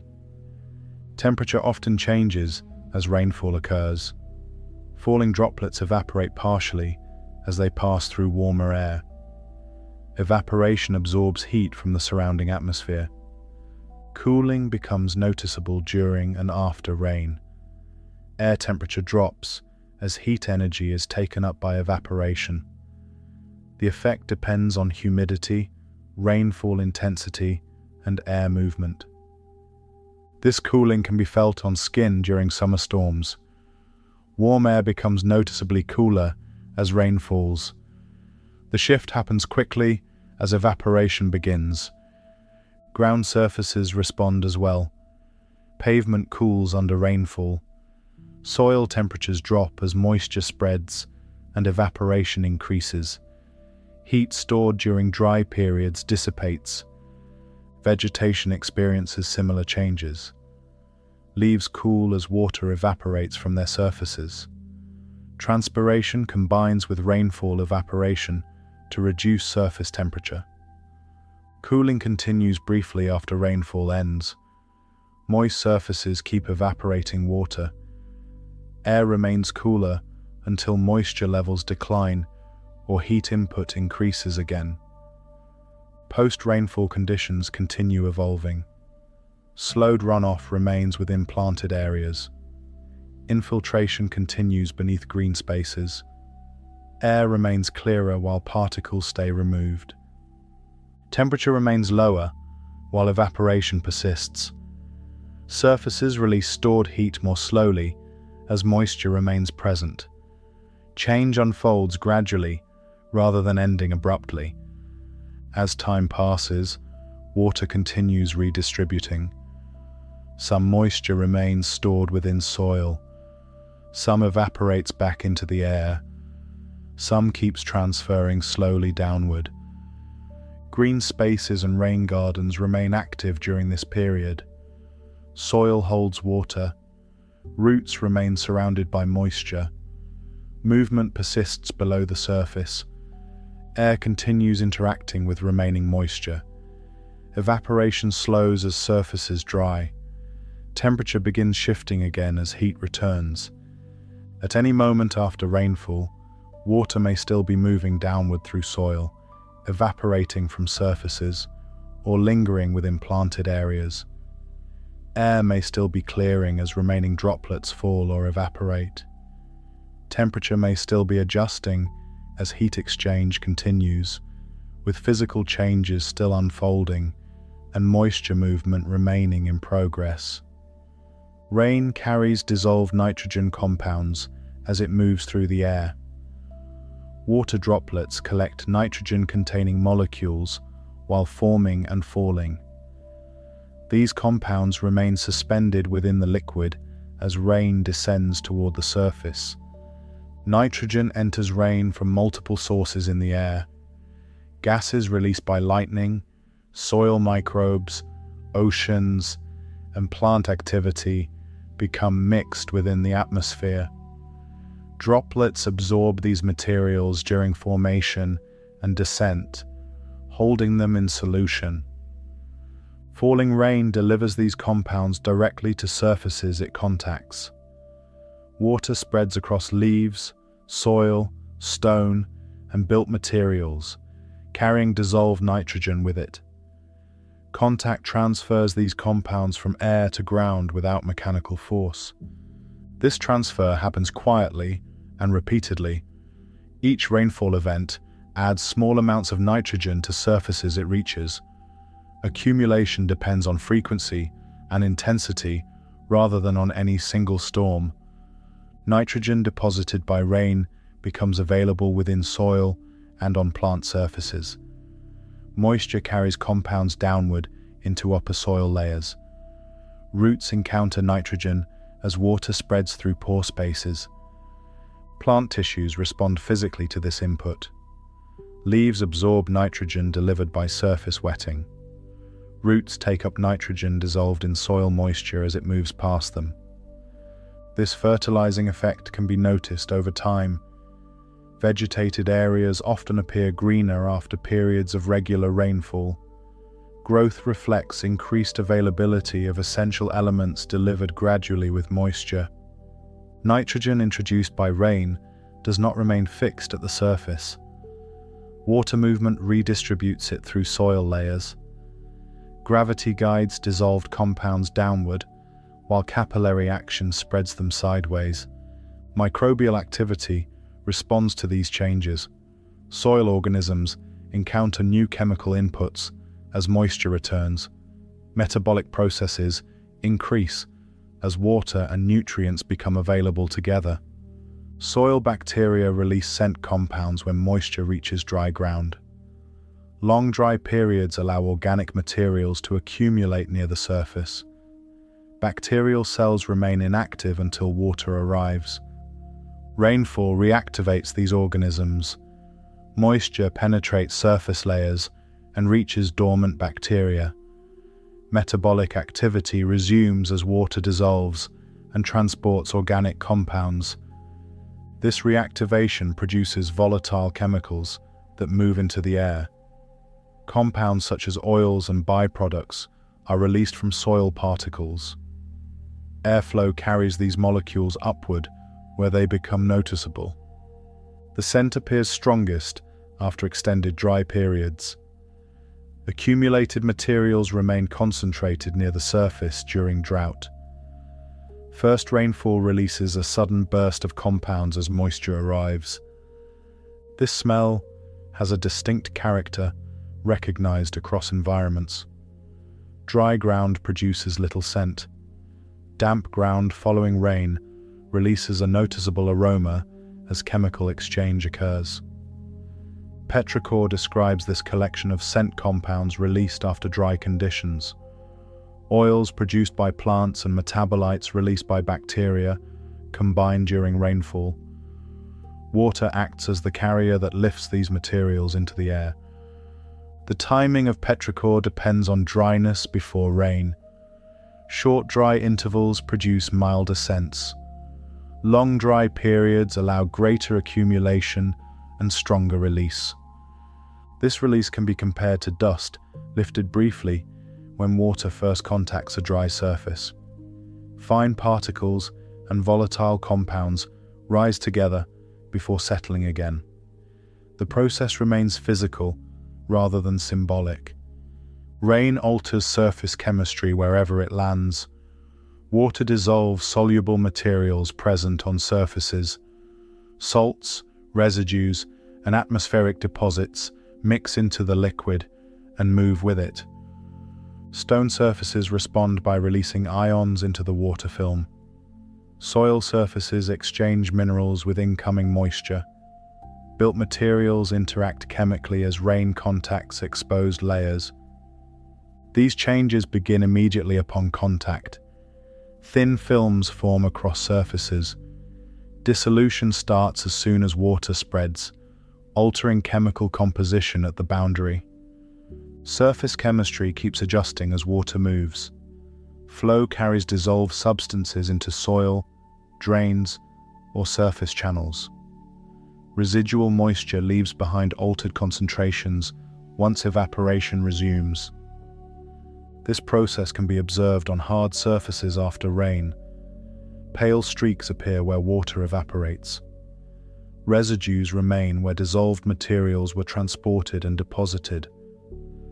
Plant surfaces experience similar exchange. Leaves release and absorb compounds as rain wets them. Chemical balances shift temporarily during and after contact. Soil chemistry responds over longer periods. Dissolved nitrogen and other materials move downward. Exchange occurs between water, mineral particles, and organic matter. Chemical gradients develop as water spreads unevenly. Upper layers receive fresh inputs first. Deeper layers encounter diluted concentrations as moisture penetrates. These exchanges remain active while water persists. Evaporation concentrates some substances near the surface. Continued infiltration moves others deeper. Rainfall chemistry therefore reshapes surface conditions incrementally. Each event adds, removes, or redistributes materials. Effects accumulate through repetition rather than through intensity. After rain stops, chemical processes continue. Moisture remains within soil and on surfaces. Dissolution and exchange proceed as long as water is present. Drying reverses some movement. Evaporation removes water and concentrates remaining compounds. Bacterial activity slows again as moisture declines. Scent compounds dissipate into the air. Nitrogen compounds remain within soil and plant tissues. Surface chemistry reflects the most recent interaction. As time passes, new dry periods begin. Materials accumulate again at the surface. Microbial activity reduces. Chemical exchange pauses until moisture returns. At any moment following rainfall, nitrogen may still be moving through soil. Bacteria may still be releasing compounds, and surfaces may still be exchanging dissolved materials as moisture continues spreading, evaporating, and redistributing chemical components, while physical and chemical interaction remains ongoing. Rain falls unevenly across the Earth's surface. Water reaches some regions frequently, while others receive it only rarely. Ground, air, and temperature combine differently in each place, shaping how often rain arrives and how much falls. Distance from large water bodies affects how much moisture reaches land. Air traveling over oceans carries more vapor than air moving over dry ground. When that air reaches land, rain may fall readily in some areas, while remaining scarce farther inland. Latitude also influences distribution. Sunlight warms some regions more consistently than others. Warmer air near the surface lifts more easily, carrying moisture upward. Cooler regions experience less frequent lifting and receive rain less often. This uneven pattern becomes visible on maps and in daily experience. Some landscapes support dense vegetation. Others remain sparsely covered. Rainfall frequency shapes these differences through repeated physical delivery rather than through uniform coverage. Tropical regions receive the most rainfall. Warm temperatures persist through much of the year. Strong sunlight heats surface water and land consistently, increasing evaporation and vapor release. Air near the surface in tropical regions remains warm and buoyant. Rising motion develops readily, carrying moisture upward. Frequent lifting creates conditions where rain forms often. Moisture availability remains high because oceans surround many tropical areas. Warm sea surfaces release vapor continuously. Air moving inland retains moisture as it rises and cools. This effect can be felt in tropical downpours. Rain arrives suddenly and heavily. Surfaces become saturated quickly. Vegetation responds to frequent wetting rather than to long dry intervals. Tropical rainfall often occurs in short bursts. Air lifts rapidly, releases moisture, and settles again. The process repeats frequently under consistent warmth. Deserts show the opposite pattern. These regions are defined by low precipitation rather than by high temperature alone. Many deserts experience intense heat but receive little rain. Dry air dominates desert regions. Moisture sources remain distant or blocked. Air moving across these areas contains little vapor to release as rain. Surface heating still occurs, but rising motion does not always carry sufficient moisture. Vapor supply limits rainfall even when temperatures are high. This difference becomes clear after rare desert storms. Rainfall arrives briefly and disappears quickly. Long dry intervals follow as moisture availability remains low. Desert soil reflects this pattern. Surfaces remain dry for extended periods. Vegetation remains sparse because rainfall arrives infrequently rather than gently. Mountains alter rainfall patterns by forcing air upward. Moving air encounters rising terrain and cannot pass through solid rock. As a result, air lifts along the slope. As air rises, it cools. Cooling reduces vapor capacity. Moisture carried by the air begins condensing as lifting continues. Rain often falls on the side of the mountain facing incoming air. Slopes become wetter as moisture is released during ascent. Vegetation grows more densely where rain arrives frequently. This process can be observed during mountain storms. Clouds cling to windward slopes. Rain falls steadily on one side, while the opposite side remains drier. Height influences the effect. Taller mountains force greater lifting. Cooling increases with elevation. Rainfall becomes more pronounced as air ascends higher. Lower hills produce gentler changes. Air lifts slightly and releases less moisture. Rainfall differences remain noticeable, but less extreme. Rain shadows form on the leeward side of mountains. After air passes over the peak, it descends. Descending air warms as pressure increases. Warming increases vapor capacity. Remaining moisture stays suspended rather than condensing. As a result, little rain falls on the far side of the mountain. Leeward slopes remain dry compared with windward slopes nearby. Vegetation thins as rainfall decreases. Soil moisture remains limited despite proximity to wetter regions. This contrast can be seen across short distances. Green slopes give way to dry valleys. Rainfall changes sharply, without changes in latitude or distance from water. Rain shadow regions often resemble deserts. Low precipitation defines their character. Dry conditions persist because descending air prevents condensation. Air movement stays active, shaping these patterns. Winds carry moisture toward mountains repeatedly. Each passage reinforces differences between wet and dry sides. Seasonal shifts can alter intensity, but not structure. Windward slopes receive rain more often. Leeward slopes remain protected from frequent rainfall.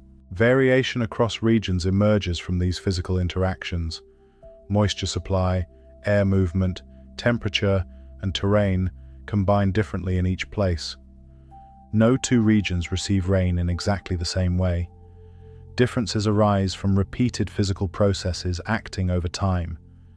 Rainfall patterns reflect where air lifts, cools, and releases moisture. Air approaching mountain ranges continues lifting along uneven slopes. Cooling increases gradually with height as pressure drops. Moisture carried within the air condenses more readily as ascent continues, releasing rain along the rising terrain. Air that crosses the highest elevations begins descending on the opposite side. Descent compresses the air, increasing temperature as pressure rises. Remaining moisture stays suspended as capacity increases, leaving little water available to fall. This warming continues as air moves downslope. Dry conditions persist along valleys and plains beyond the mountains. Vegetation thins where rainfall remains limited despite nearby wetter slopes. Wind carries air onward after descent. Moisture remains scarce as air travels farther from the lifting terrain. Rainfall remains uneven across short distances as air movement stays active, shaping where water can and cannot fall. As air keeps moving across varied landforms, lifting repeats in some regions while descent dominates in others. Moisture releases where ascent persists and remains suspended where warming continues, with rainfall still forming in specific places as air flows onward and conditions remain actively shifting. Snow accumulates on land as temperatures remain low over extended periods. Frozen precipitation settles layer by layer across mountains, plains, and high valleys. Each fall adds mass to the surface without immediately moving onward. Water remains held in place as solid material, responding slowly to changes above and below it. Accumulation continues through repeated cold events. Snow compresses under its own weight, forming denser layers beneath lighter ones. Air pockets remain trapped between grains, slowing heat transfer and delaying melting. Storage increases as long as temperatures stay below freezing. Stored snow behaves differently from liquid water. Gravity holds it in place on slopes and flat ground alike. Movement pauses while the surface remains frozen.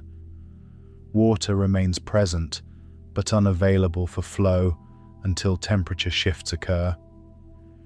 This storage can be observed across winter landscapes. River channels narrow while snow builds upstream. Ground remains covered for weeks or months with little visible movement. Water exists in large quantities without traveling beyond its resting place. Snowmelt begins once temperatures rise above freezing. Heat reaches the surface and penetrates downward.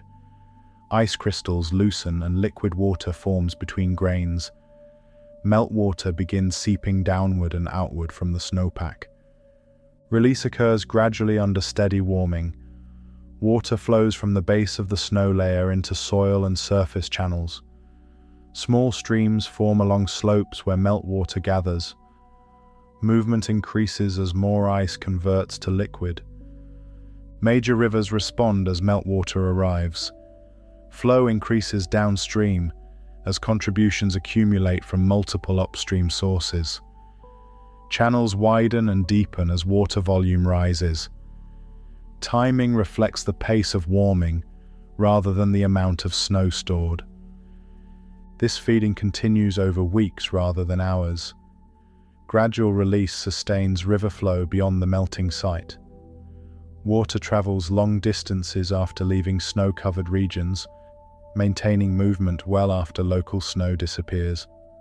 Monsoons deliver rainfall in concentrated seasonal periods. Moist air arrives with shifting winds and releases large volumes of water over land. Rain falls repeatedly over days or weeks, rather than as isolated events. Surface conditions change quickly under sustained rainfall. Soil saturates as repeated contact limits absorption. Water spreads across fields, roads, and open ground. Channels form where flow concentrates. Delivery follows seasonal timing. Rain arrives during specific months and recedes afterward.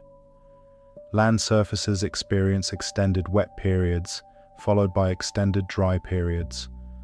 Water movement responds directly to this schedule. Built structures interact physically with monsoon rain. Roofs shed water rapidly. Streets channel flow toward drains.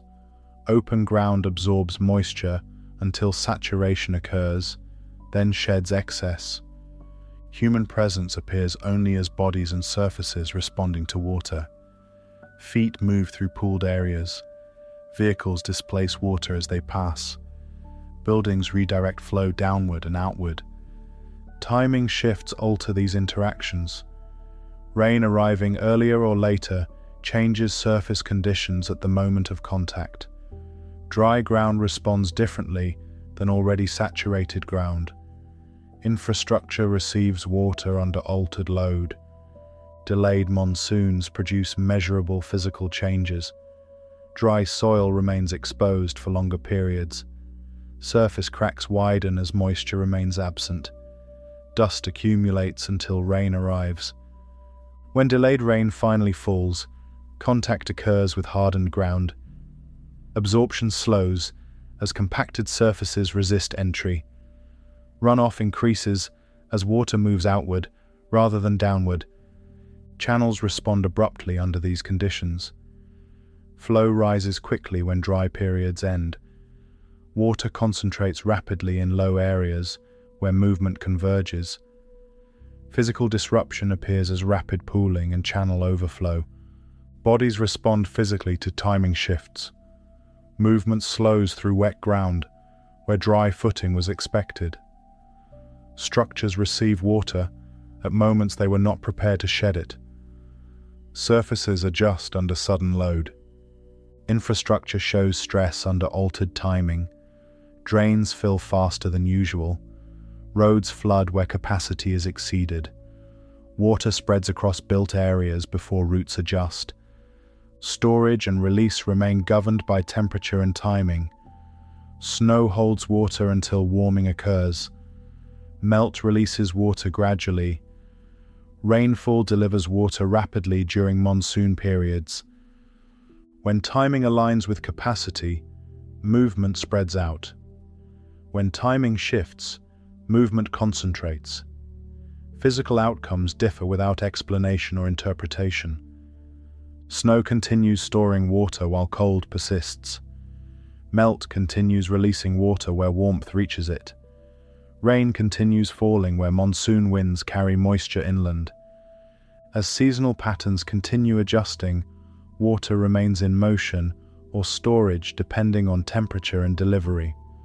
Release continues where melting persists.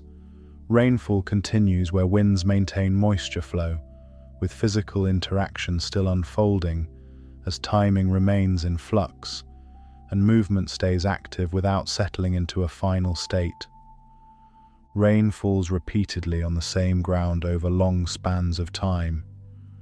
Drops strike exposed surfaces again and again, following similar paths with each event. Change accumulates slowly as contact repeats across seasons and years. Surface material responds incrementally to this repetition. Fine particles loosen first, then shift downslope with flowing water. Larger fragments remain in place longer, moving only after extended exposure. Shape alters through many small adjustments, rather than through sudden change. Valleys form through gradual carving. Rainwater gathers into narrow channels and follows them repeatedly. Flow deepens these paths as moving water removes small amounts of material each time it passes. Depth increases as repetition continues. Channel edges erode unevenly. Softer material yields more readily than harder layers. Flow adjusts direction slightly as resistance changes. Over long periods, shallow grooves widen and deepen into visible valleys, This carving resembles wear seen on stone steps exposed to foot traffic. Edges round slowly as contact repeats. No single step causes change, but thousands of contacts alter form. Rain produces similar effects through persistent movement. Vegetation alters how erosion proceeds. Roots bind soil particles together and resist displacement. Stems and leaves intercept rainfall and reduce direct impact. Ground beneath cover experiences less immediate loss. Bare soil responds differently. Raindrops strike directly and dislodge particles more easily. Flow removes loosened material quickly, carrying it away. Loss accelerates where cover is absent. Differences appear across adjacent areas. Covered ground remains textured and stable. Exposed patches thin as material shifts away. The contrast persists as rainfall continues. Soil movement depends on both water and surface condition. Heavy flow removes material more efficiently where roots are sparse. Light flow causes less change where structure remains intact. Wetlands respond to repeated rainfall through continued saturation. Shallow basins fill and remain wet across long periods. Water spreads slowly across flat ground instead of draining away. Vegetation adapted to saturated conditions occupies these areas. Stems rise from standing water. Root systems spread through soft sediment. Water remains present as long as rainfall continues supplying it. Flow within wetlands moves slowly. Resistance from plants and shallow gradients reduces speed. Sediment settles rather than being carried away. Surface shape changes subtly under continued exposure. Dry intervals alter wetland extent without removing it entirely. Water levels drop gradually as evaporation increases. Remaining moisture persists in low areas until rainfall returns. This pattern can be seen along marsh edges. Wet ground retreats slightly during dry periods, then expands again as rain resumes. Boundaries shift without disappearing.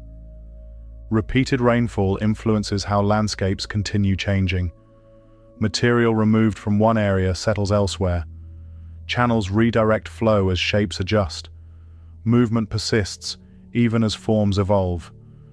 Water continues following paths of least resistance. New channels form where older ones fill or collapse. Direction shifts as surfaces change.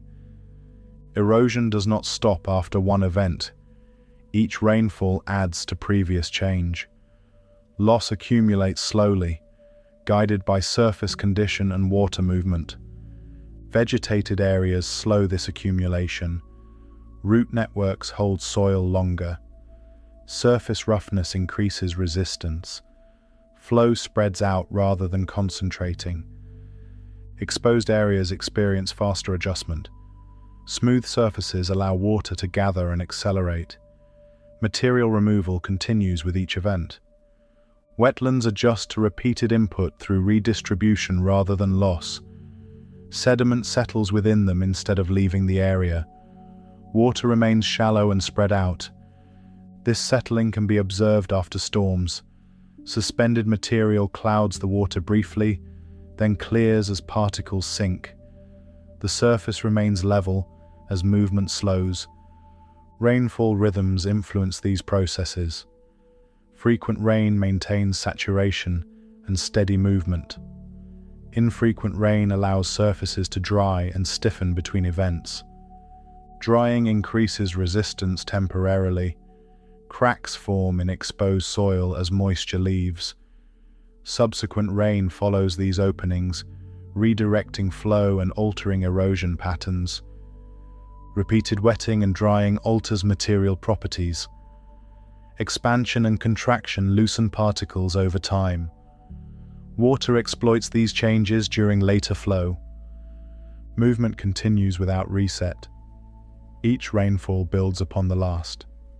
Change progresses incrementally, rather than returning surfaces to earlier states. Flow paths adjust as obstacles shift. Channels widen or narrow as resistance changes. Valleys deepen where water concentrates repeatedly. Vegetation continues modifying impact where present. Growth adds new resistance points. Fallen material creates additional barriers. Flow responds by slowing or diverting. Wetlands continue receiving water under regular rainfall. Shallow storage remains as long as input matches loss. Surface extent adjusts subtly with each event. Loss and continuation coexist. Material leaves some areas while accumulating in others. Water movement persists across changing forms. At any moment during repeated rainfall, some ground may be losing material, while nearby areas are gaining it. Flow may be carving deeper channels in one place, while slowing and settling sediment elsewhere. Movement continues shaping the landscape through ongoing contact, redirection, and gradual change, with water still moving across surfaces and through channels as adjustment remains in progress. Warm air holds more water vapor than cold air. Temperature increases molecular motion and keeps vapor suspended more easily. Space within the air remains available for additional moisture when the air is warmer, allowing larger amounts of water vapor to remain invisible rather than condensing immediately. Cold air limits vapor capacity. Cooling slows molecular motion and reduces spacing, leaving less room for moisture to remain suspended. Vapor reaches saturation sooner in cooler air, leading to condensation at lower vapor concentrations than would be required in warm air. This difference is familiar in daily life. Warm indoor air can carry moisture without visible droplets. Cold glass or cold window surfaces encourage droplets to appear because nearby air cools and loses capacity. The same amount of moisture becomes visible under cooler conditions because the air can no longer hold it. Warmer air also changes what happens before rainfall begins. Greater vapor capacity allows more moisture to be carried upward and stored within moving air masses.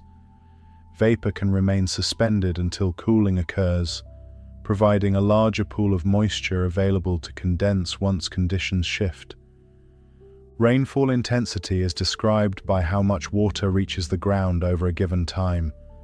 Gauges collect falling water and record depth, often in millimeters over minutes or hours. Intensity increases when more water falls over the same time window, producing higher measured rates. Measured rainfall intensity is increasing in many records. Rain gauge data in some regions shows higher peaks during storms than earlier measurements did. The increase appears most clearly in short-duration events where large volumes fall within a brief time. Downpours are becoming heavier in many places. Storms that once produced moderate rates now produce higher short-term totals. A single hour of rainfall may deliver more depth than it did in previous decades in some monitored areas. Heavy downpours change how water behaves on contact. Rapid delivery overwhelms surface absorption sooner than gentle rainfall. Water spreads outward across soil and built surfaces as soon as intake capacity is exceeded. Surface runoff forms more quickly under heavy rainfall. Thin sheets connect across slopes and become flowing paths within minutes. Channels rise rapidly when multiple runoff streams converge. This acceleration can be compared to pouring water onto ground at different speeds. Slow pouring allows soil to darken and absorb the water. Fast pouring produces overflow that runs across the surface before it can sink in. Rainfall intensity produces similar differences in timing and movement. Flood risk increases with intensity because water arrives faster than surfaces and channels can accommodate. Drainage systems have limited capacity. Stream channels have fixed widths and bank heights. Rapid rainfall can exceed those limits quickly. Urban surfaces amplify this effect. Concrete and asphalt shed water almost immediately. Gutters and drains collect flow efficiently, but capacity remains finite. When rainfall rate exceeds drainage rate, water begins pooling on roads and spreading into low points. Rivers respond sharply to intense rainfall. Runoff reaches channels faster when rainfall is heavy. Water levels rise more quickly and may crest sooner than under gentle, prolonged rain. The rise can be steep when multiple tributaries receive intense rain at the same time. Flooding risk also increases in steep terrain. Slopes deliver runoff rapidly into valleys. Narrow channels fill quickly when water arrives at high rates. Low-lying areas receive concentrated flow from surrounding slopes within short time periods. Soil conditions influence flood response under intense rainfall. Dry soil may absorb early rainfall efficiently. Saturated soil may shed nearly all additional water. Repeated storms can reduce absorption capacity across days, increasing runoff during later downpours. Heavier downpours also increase erosion potential during the event. High-speed surface flow lifts and transports loose particles. Raindrop impact dislodges fine grains more rapidly when rainfall is intense. Channels deepen as flowing water carries material away. Rainfall shifts often appear before temperature changes become obvious to people on the ground. Rain gauges record differences in timing, frequency, and intensity from season to season. A change in storm pattern can be seen in accumulated rainfall graphs and intensity records, even when daily temperatures feel similar. Storm timing shifts show up in measured onset and duration. Rain may arrive earlier or later in a season compared with previous averages. Dry intervals may lengthen between events in some places, while short, intense storms become more common. These shifts appear in physical traces left on the ground. Soil moisture patterns change when rain arrives in different clusters. River hydrographs change shape when storms become more intense or more intermittent. Floodplain wetting occurs in different sequences when rainfall timing shifts. A difference in rainfall timing can be seen in reservoir inflow records. Water managers track daily inflow rates and total volumes. Peaks may occur in different months than expected when seasonal rain shifts. Rainfall shifts also appear in agriculture and vegetation as measurable moisture availability. Soil moisture sensors show different wetting and drying cycles across weeks. Leaf wetness and surface evaporation change when storms cluster differently through a season. Warm air capacity remains central throughout these measured changes. Higher moisture capacity allows larger amounts of vapor to be carried within air masses. When condensation occurs, a larger available moisture pool can produce larger droplet populations and heavier rainfall over short time periods. Cooling still governs when vapor becomes liquid, but intensity reflects how much moisture is present. At the moment condensation and growth occur, heavy downpours reflect high delivery rates at the surface rather than a different kind of water. Flood risk remains tied to timing and rate. Fast delivery increases runoff. Concentrated flow increases channel rise. Drainage capacity limits water removal. Surface conditions determine how quickly water spreads. Measured records continue updating as each storm passes. Rain gauges collect new totals. River sensors record rising and falling levels.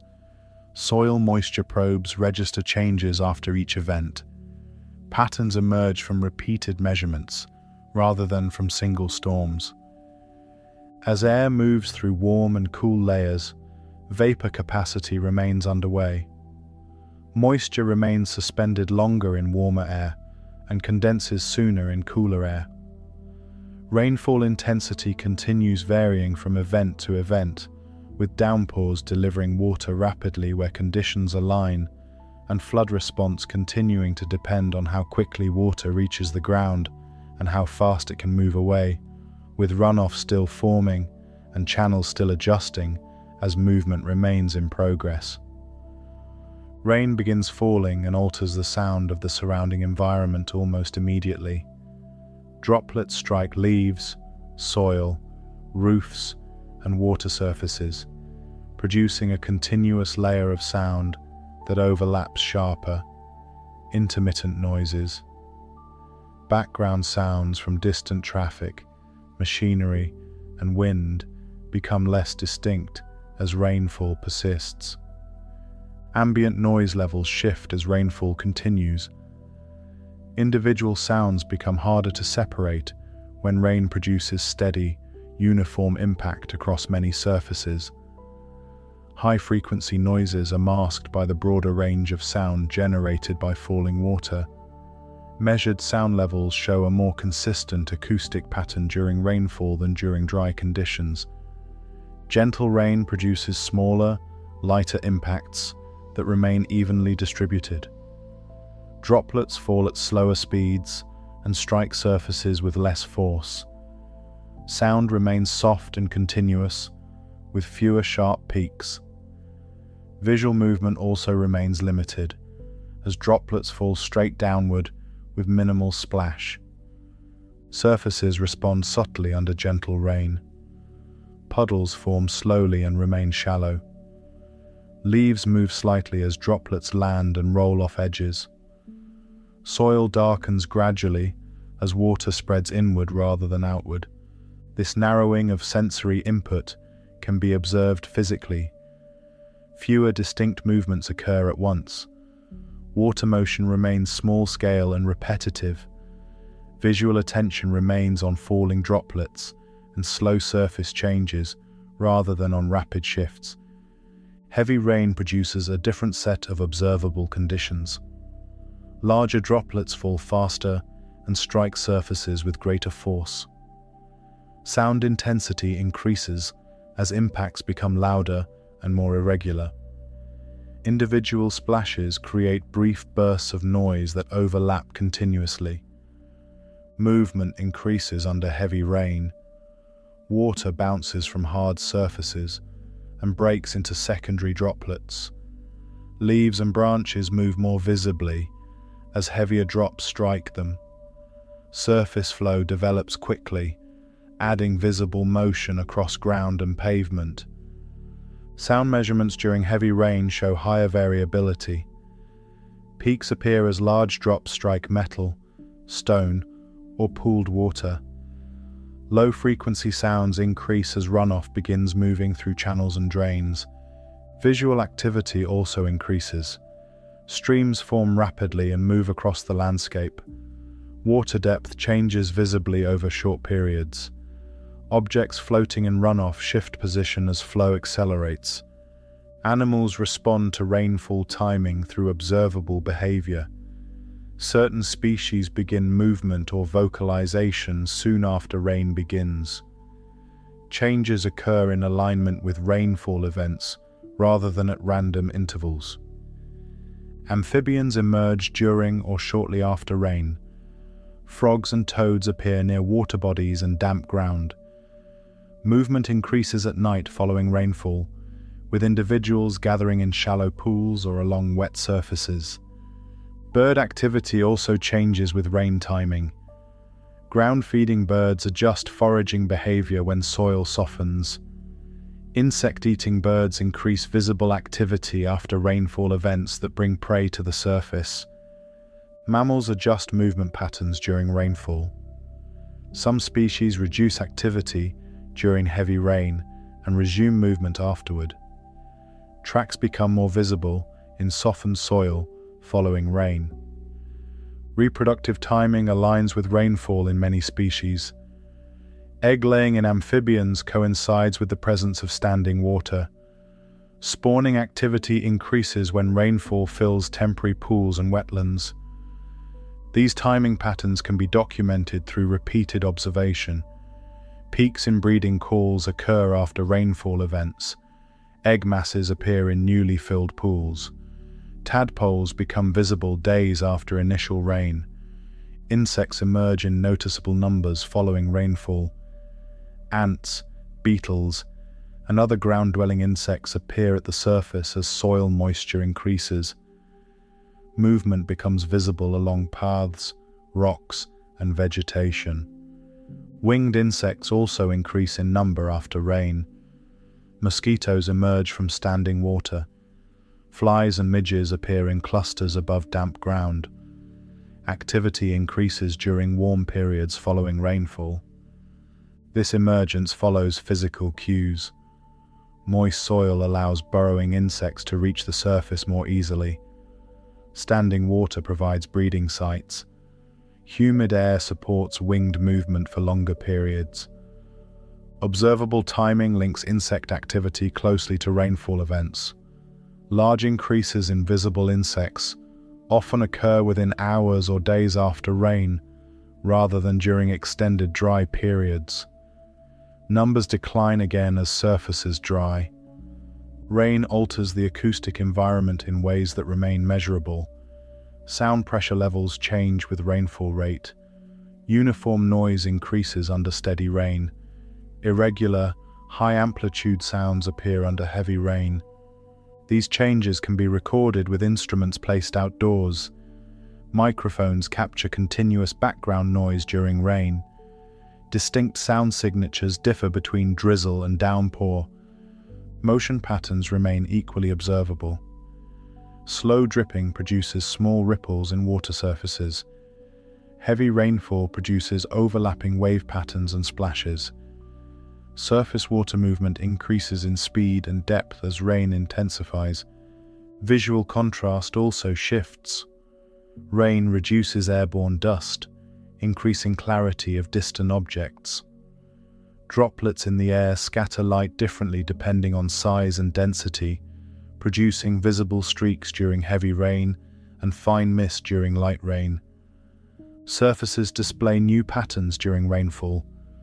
Water beads form on leaves and windows. Trails appear on glass as droplets merge and move downward. Ground textures change as soil darkens and smooths. After rainfall pauses, observable changes persist. Puddles remain where water collected. Damp surfaces reflect light differently than dry ones. Sound levels remain lower, while dripping continues from elevated surfaces. Animal activity continues responding to these conditions. Insects remain active while moisture persists. Amphibians remain near water bodies until pools shrink. Birds continue foraging where prey remains accessible. Timing remains central to these observations. Behavioral changes occur in close proximity to rainfall events. Activity levels rise and fall in alignment with moisture presence rather than with clock time. Rainfall continues shaping observable conditions as long as droplets fall or water moves across surfaces. Sound remains altered while impact continues. Motion remains visible while water flows. As rain persists or tapers, changes unfold gradually. Heavy impacts may lessen into gentle dripping. Loud, irregular sounds may smooth into steady background noise. Movement may slow as runoff diminishes. At any moment during rainfall or shortly after, sound levels, visible motion, and animal activity may still be changing. Droplets may still be falling from leaves. Insects may still be emerging from damp ground. Animals may still be moving toward newly wet areas, with observation remaining focused on ongoing sound, movement, and timing as conditions continue shifting and visible activity remains in progress. Water molecules move continuously through changing states without pausing. Individual molecules separate from liquid surfaces, drift within the air, gather again, and return downward. Motion continues regardless of where observation begins, with water always shifting position rather than remaining fixed. Some molecules present in falling rain have existed for immense spans of time. Atoms that once moved within ancient oceans or early atmospheric layers remain part of today's water. Movement has carried them through countless changes in location and state, without removing them from circulation. Rain provides a direct physical connection between sky and ground. Droplets form above, descend through air, and strike surfaces below. Contact transfers water from suspended motion to surface interaction in a single passage. This connection occurs repeatedly across wide areas. Rain falls in scattered drops, sheets, or bursts. Each contact links upper air to soil, stone, leaves, and water bodies beneath. Rainfall itself remains brief at any given moment. A shower begins, intensifies, and fades. Individual drops fall once and move on. The visible event passes quickly, even when moisture movement stays active elsewhere. Continuation persists beyond individual events. Vapor remains drifting after rain ends. Surface water continues spreading, soaking, or flowing after drops stop falling. Motion shifts rather than stopping. Water present on the ground does not remain still. Puddles thin as evaporation lifts molecules upward. Soil releases moisture slowly back into the air. Streams carry water onward beyond the point of contact. Air continues transporting moisture even during clear periods. Vapor moves invisibly with changing currents. Distance separates release from return as movement carries molecules away from their last surface. Some water remains airborne for extended durations. Molecules drift through warm air layers, carried horizontally and vertically. Suspension continues while temperature and pressure allow. Cooling alters this movement without ending it. Vapor gathers into droplets when conditions shift. Descent begins once droplets form, guiding water downward again. This passage resembles mist forming and clearing over cool ground. Fine droplets appear briefly, then disperse or settle. The sequence remains open, ready to repeat under new conditions. Rainfall links moments rather than closing them. A drop striking the ground becomes part of surface flow, soil moisture, or evaporation. Movement continues through different paths without completing a final step. Water falling today may reappear elsewhere under different conditions. Molecules lifted from a river may later descend over distant land. Separation in space and time does not interrupt motion. Ground interaction varies with surface type. Some water spreads thinly and lifts quickly. Some seeps downward and remains longer. Each path continues movement rather than ending it. Vegetation mediates this passage. Leaves intercept droplets, then release them slowly. Roots encounter moisture and pass it along through transpiration. Motion continues upward and outward. Stone and pavement redirect water laterally. Flow carries molecules toward drains or channels. Downward movement resumes elsewhere as water finds new surfaces. Snow and ice extend this passage through storage. Frozen layers hold water temporarily. Release resumes when temperature rises, sending meltwater onward. Even stored water keeps adjusting internally. Pressure shifts within snowpacks move meltwater downward before full thaw. Movement remains present, even while surfaces appear still. Rivers carry water away from rainfall sites. Flow persists beyond visibility. Channels guide motion toward larger bodies without stopping. Lakes and oceans receive water and release it again. Surface evaporation lifts molecules upward. Waves and currents distribute water horizontally before release. Time does not close this motion. Older molecules mix with newer ones. Age does not alter behavior, only location. Rainfall appears as a momentary link within this ongoing movement. Drops fall briefly, then vanish into spreading, soaking, lifting, or flowing pathways. Clear skies do not halt motion. Vapor continues drifting unseen. Surface water keeps transferring slowly or quickly, depending on conditions. Clouds form and disperse without finality. Droplets gather, separate, and reform. Descent occurs when mass allows, then motion resumes elsewhere. Water remains responsive to temperature, pressure, and movement.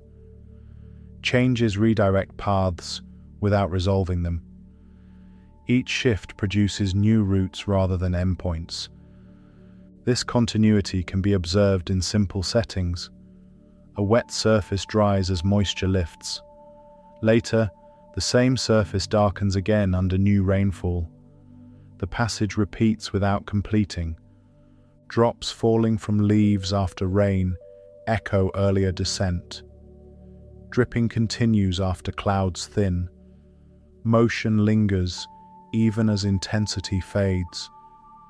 Sound changes mark this taper. Heavy impact softens into lighter contact. Dripping replaces splashing. Movement slows without stopping. Surface flow thins into narrow streams, then into damp trails. Moisture remains present, even as visible water recedes. Air retains suspended moisture beyond rainfall. Humidity persists, while vapor remains aloft. Cooling or lifting later reshapes that suspension. At no point does motion fully resolve.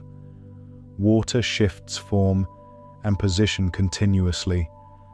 Transition replaces conclusion. As rain tapers, droplets still fall from elevated surfaces. Vapor still lifts from damp ground. Flow still moves within channels. Movement narrows but continues. Change becomes less visible while remaining active. Water continues passing between air and surface through ongoing transfer. Contact occurs repeatedly, without final return. Rainfall links moments across time through repeated passage. Each fall joins an unbroken sequence of movement already underway. As conditions continue shifting, water remains in motion above and below, with molecules still separating, gathering, descending, spreading, and lifting again, and with that movement continuing forward without settling into a final state. Thank you for listening to the Sleepy Mind channel. I hope you have enjoyed spending time learning about rainfall and the water cycle.